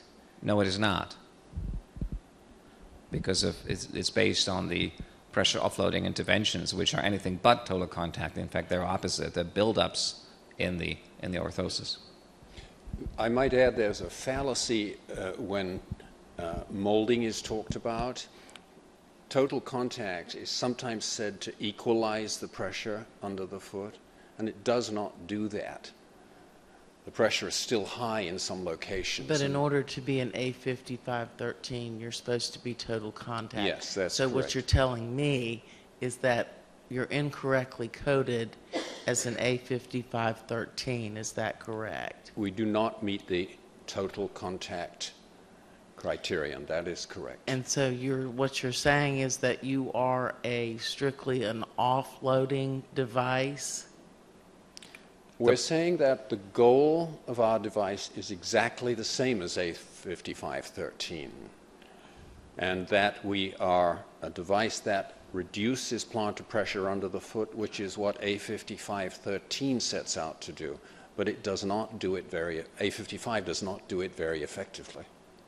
And the method which we use to achieve a better result is a different method. It is not the total contact method. So it's the same goal, different method, not total contact. But it's not total contact, but it is an offloading device. Correct. Thank you. That's what I wanted to ask. I have a question, and thank you for your presentation. In your design, where you use metatarsal bars or metatarsal pads or base of the fifth correction to achieve the goal of supporting the foot, have any of your studies looked at materials to see if that assists in some of the healing of the ulcers? And if so, what conclusions do you have on that? Yes. Placement is by far the most important. And when you guess at where the placement should be for an offloading device, you don't get a very successful result. Materials then make a significant difference, and we have systematically studied materials, and we use generally harder materials than are typically found in most A5513 devices.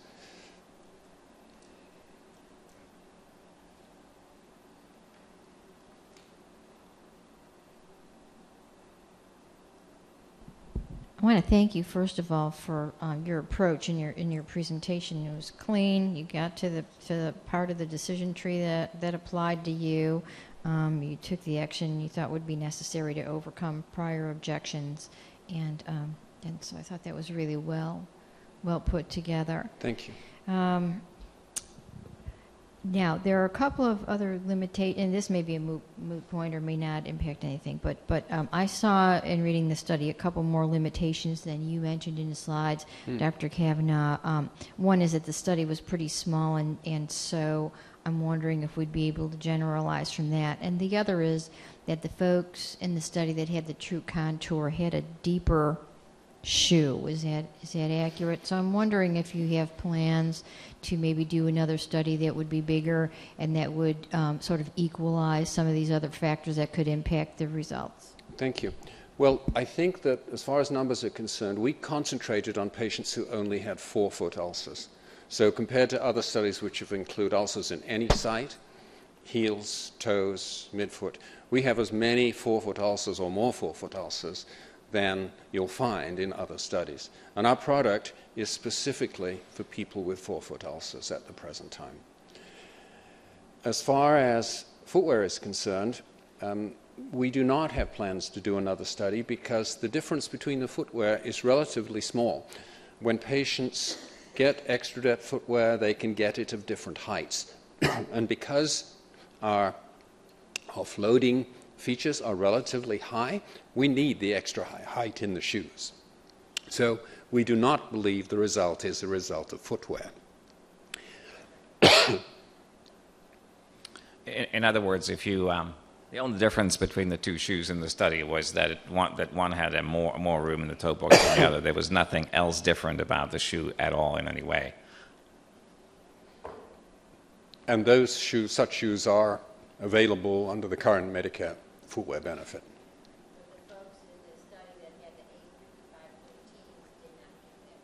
No, because there would have been too much room in the shoe for a typical A5513. I have one more question, too. Did you look at studies concerning heat generated within shoes and how that affects the ulcerations? No, we haven't. There have been very few studies on temperature. Some of the most interesting of those refer to your previous question, that the cushioning properties of materials vary very much depending upon temperature. So I think that's a big area for somebody to look at in the future in all things you put inside shoes, because they are temperature dependent in their operation.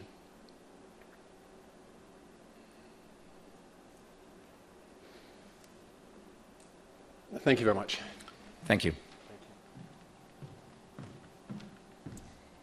This brings us to our last agenda item of today, agenda item number 19, attachment number 14.69, request to establish 2 to 5 new level 2 HCPCS codes to identify visco-elastic bandages for upper and lower extremities in the cranial area. Trade name sports bands. Our primary speaker is Charles Harris.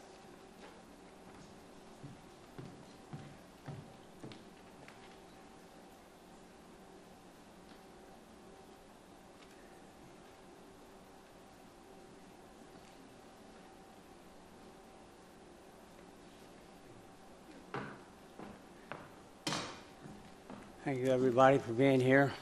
This is the first time I've ever been on a stage like this. I've been an inventor all my life, and I hope I do a good job for you. I have a wonderful product that I want to get to the market, and I need your help.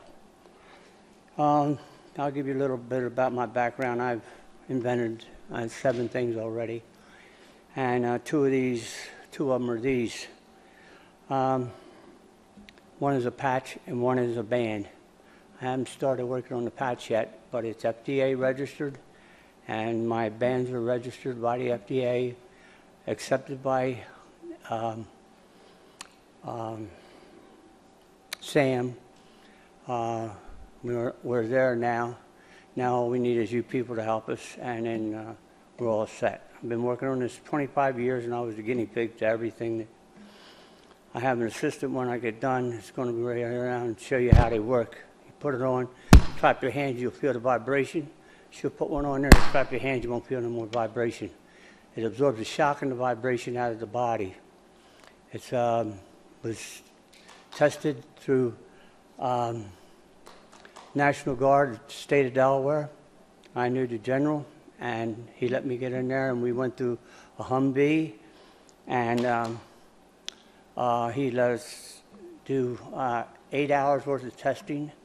I have about 100 different tests that we've taken in 25 years, and all of them are positive. If you don't have what we found out is that people try to hack this because it's nothing but a mousetrap.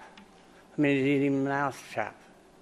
They've been trying to copy me, my patent, for 15 years. They can't even get near my patent because the sound, the vibration and shock has got to be at a certain number to work. And they can't find the number. And they can't use it anyway because it's patent. And where is it here? Wait a minute.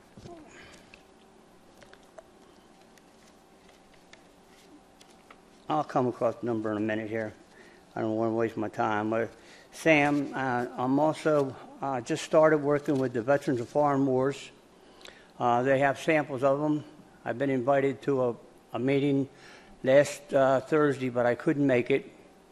They have samples. They're loving them, and they want to start getting together a program to start marketing these things to the veterans of this country. Yeah. I'll give you the book after I'm done. I won the gold medal at the Inventors Show in Pittsburgh last year. I give out samples, and the dancers and the people standing up, and Mark Cuban was there, and he had tennis elbow, and I put it on him, And he pulled his jacket right off, put it right on his arm. And when he left, he said, I said, cool, these things start working as soon as you put them on you. What it is just like plugging it into an electric shock. It start absorbing, catching all the sound, the shock and vibration. Then I have Medicare that suggested that I change the name. And I'm taking their advice and changing the name to what they said, vibration dampening device, or device for vibration dampener, which is patented under method of using a vibration dampening device. So that would be covered under that. I have a registered sports bands. It's registered, not TM. So I figured I'd put what Medicare told me to do, and then put down the bottom SBA or SBIR, Sports Bands Incorporated, down at the bottom of the pages of manufacturer, and dampening device for marketing. And let's see what else is here. I am FDA registered medical device 510K. I went through all that. That was quite a trip. And I'm incorporated, and here's some of the, I'll just bring you down and I'll show you what, to take swelling down, it has to be at a certain sound level to do it. At 7 mph. I've tried every sound that there was, and there's nothing, they haven't duplicated this yet, because they can't get that, what I have here. And I have the tests, or some of them, I have hundreds of tests. I've been working on this for 25 years, and I'm really, I mean, it is great. It is really great. Maria probably put one on your arms, and if you clap your hands, put it on, and clap your hands, you'll be able to stop the vibration and shock. Just that simple. It starts working immediately. I'll give you this book here to take a look at this while I'm explaining it. I want you to see it for yourself.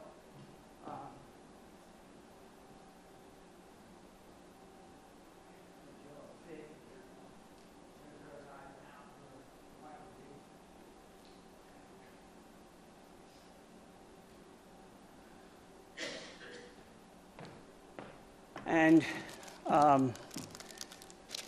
I went, and as far as I could go with this, even went to the horses. What really made me believe this when I was sitting where you were at, that lady's got the brochure in her hand right now. The first one I made was that I went to Delaware Park and tried to put it on 2 lame horses. A lame horse would go around in a circle. And I really didn't believe it. I was skeptical as you could be. Just looking at this thing couldn't make me think of nothing, solve nothing. I went back 2 days later, and them horses were walking straight. I couldn't believe my own eyes. That's what really put me into it. Then I started to go on from my feet, my ankles, my legs, my hips, my back. This is the back. This is for your back. Put it on. These are all shock dampeners. They catch all the sound and the vibration, the shock that goes in your body. It works over top of leg clothing, works better underneath your clothing. That's what it looks like right there. And that's $49. $49. $49 was a lot of money. And then everybody you heard here today, not one of them mentioned migraine headache. Put this on 3 nights. Takes the swelling down, takes the sound, the skull and the brain separate, migraine headaches. 4th night you look up and you look directly into the sun. Nowhere in the world can anybody stop a migraine headache. Nowhere. This is the baby that tells you that it works. It really does. This here is spectacular. I mean, we've helped people tons of people with migraine headaches. We've got the testimony in the patent. You see there, the patent's in there, everything is in there. And where I stand now is I'm trying to get it to market. And this is something I'm out of line with. I'm not a marketing person. And I come down to you people to get the Medicare and Medicaid, and that would help move a lot better. Sam's trying to help us with the VA, and hopefully you guys see what's in this and come along with me and give me some help together, but I sure need it. I have 25 years of pain. I mean, it was unbelievable. But she helps me, and we tried it out for 1 year. We made $62,000 at flea market. And then last year, we found out that anybody with pain that has pain gets sort of used to it after a while. So what happened was, and I found out by going out there, is people put the pain on, like corporal tunnel takes a lady 2.5 days, swelling goes down, the body heals itself. I don't heal nothing. The body heals itself. Our body will heal it if you let it. And you take that away from your body, that hurts. If you take that away from something swollen, the swollen will go down. And that's what mine is. It takes that thing away, and then the corporal tunnel, the tunnel shrinks and everything's back. But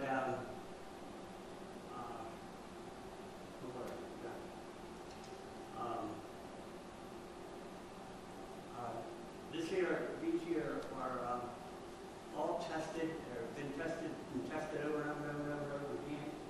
I was at the farmers markets, and I found out that people take them home and they don't work in 5 minutes. I'm sorry to interrupt. He said Oh. you need to use the microphone. Okay. People that took them home and if they didn't work in 5 minutes, 10 minutes, hour, 2 hours, they take them all and put them on the bureau. So our saying goes, if you don't wear them, they won't work. But most people get something, a brace or this or that, or anything for pain. They start it, put it on the bureau, and they live with the pain. It don't ever work. So I took a year of research and development last year. I didn't work. I didn't make any money at all last year. And that's coming to hurt me because now I'm after a loan. And I said last year that didn't work. But I had to tweak this to where you're going to put it on, you're going to leave it on because you're going to feel the difference as soon as you put it on. Now, as you ladies tried it, you smack it, you can feel that vibration go up there. Put it on, and it stops it. Now we found that this works starting as soon as it gets put on. And it starts doing its job. And we found that tons and tons of more people, they wear them until they solve their problem. The problem goes away. Within 30 days, if it don't work, I'll eat it. I'll tell you that right now. I mean, that's how sure I am of doing it. But we didn't even have 2% come back, and most that come back used it one day and bring it back and get the money back. You know, you always got that kind of person. And then the other ones are allergic to the fabric, and they brought it back. But out of $62,000, I get back $1,000. No, not even that. $500 worth. Not even that, really. But I'll give you a good idea. We plan on packaging them like this here. This is right now. I'm not no marketing person, but this is the way I figure it. This is a migraine headache, and for a migraine headache, and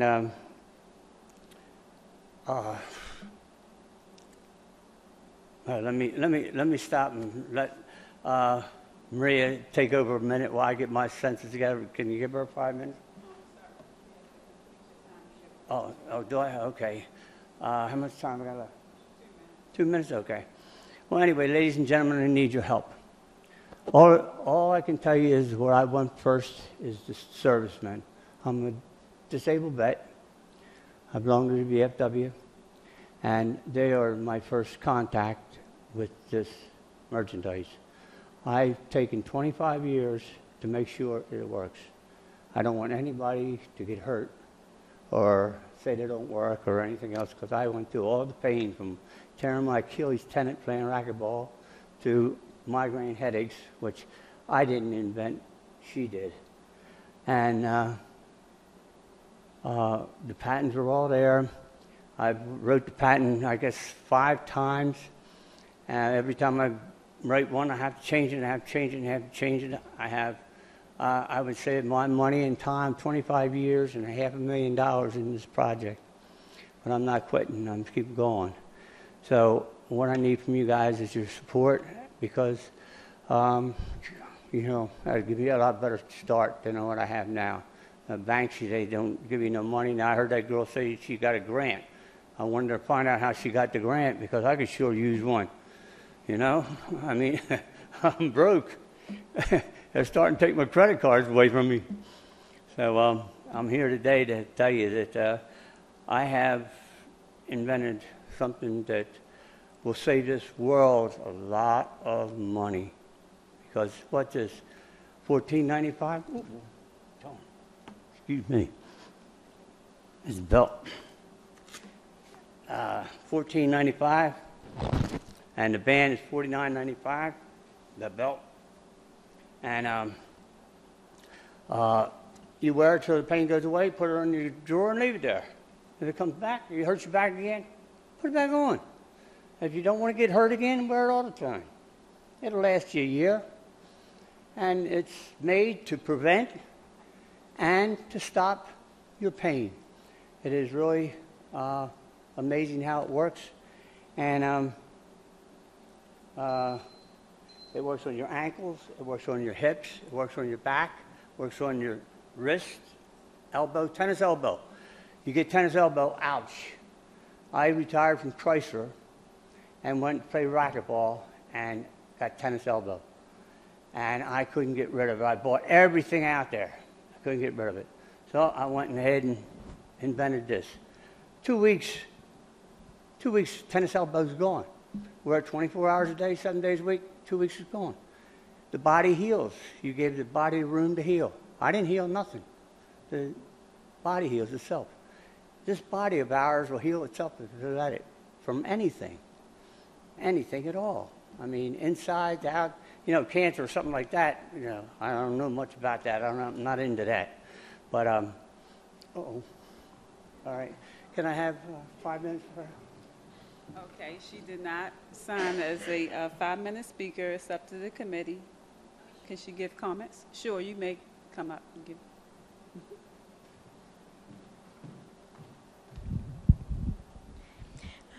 Good evening, ladies and gentlemen. And, we are here with we Sports Betting Incorporated is looking for a modification of the HCPCS code. We would like need between 2 and 5 codes containing the language of vibration and shock dampening device.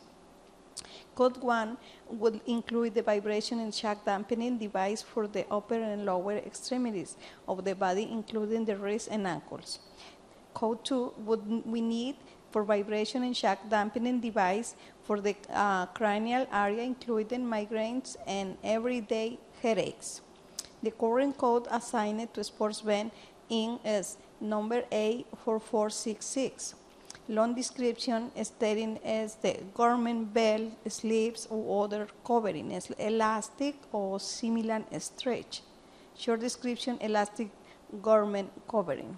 The current code does not describe the sportsman accomplishes. When a sportsman is placed on the injury area, the visco-elastic dampening material on the band will absorb the body's own shock and vibration, and turn allowing the body or the heels itself through its natural process.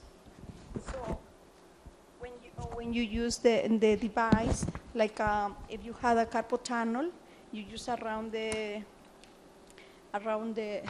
area, around your wrist, and your carpal tunnel is going to be your heels. But it's promotional work you have to wear in every day, like a one secretary and work in the computers every day, or everything you use every day, your hands, you get the carpal tunnel.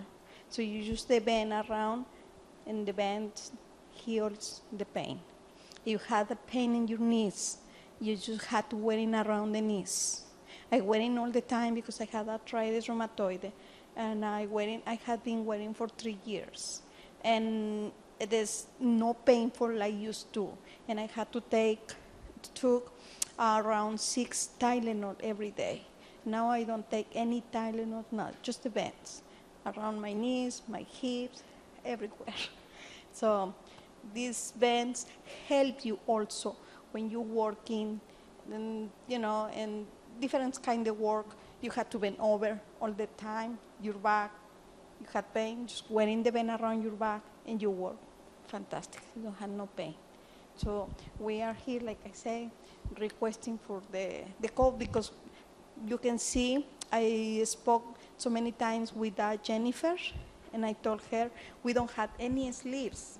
It's just the band, so we can know, how you can adapt it in that one. So that is we are over here, request for the, the code, the new code. That's it. All right, thank you. Anybody have any questions that they'd like to ask you? I'd be glad to answer them.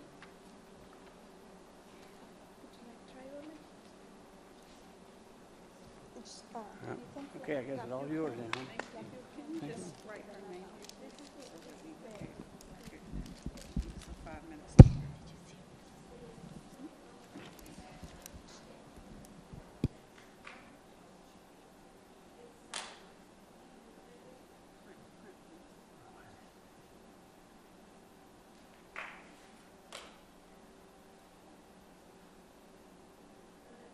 On a nervous scanning print.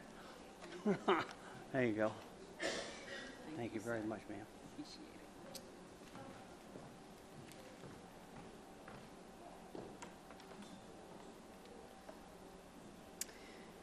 Okay, it's that time of the day where CMS would like to thank all of the participants who came today. We would like to thank you for taking time out of your busy schedules and for your excellent and thought-provoking discussion. We appreciate your valuable input, and we look forward to working with you in the future. Thank you, and have a good day.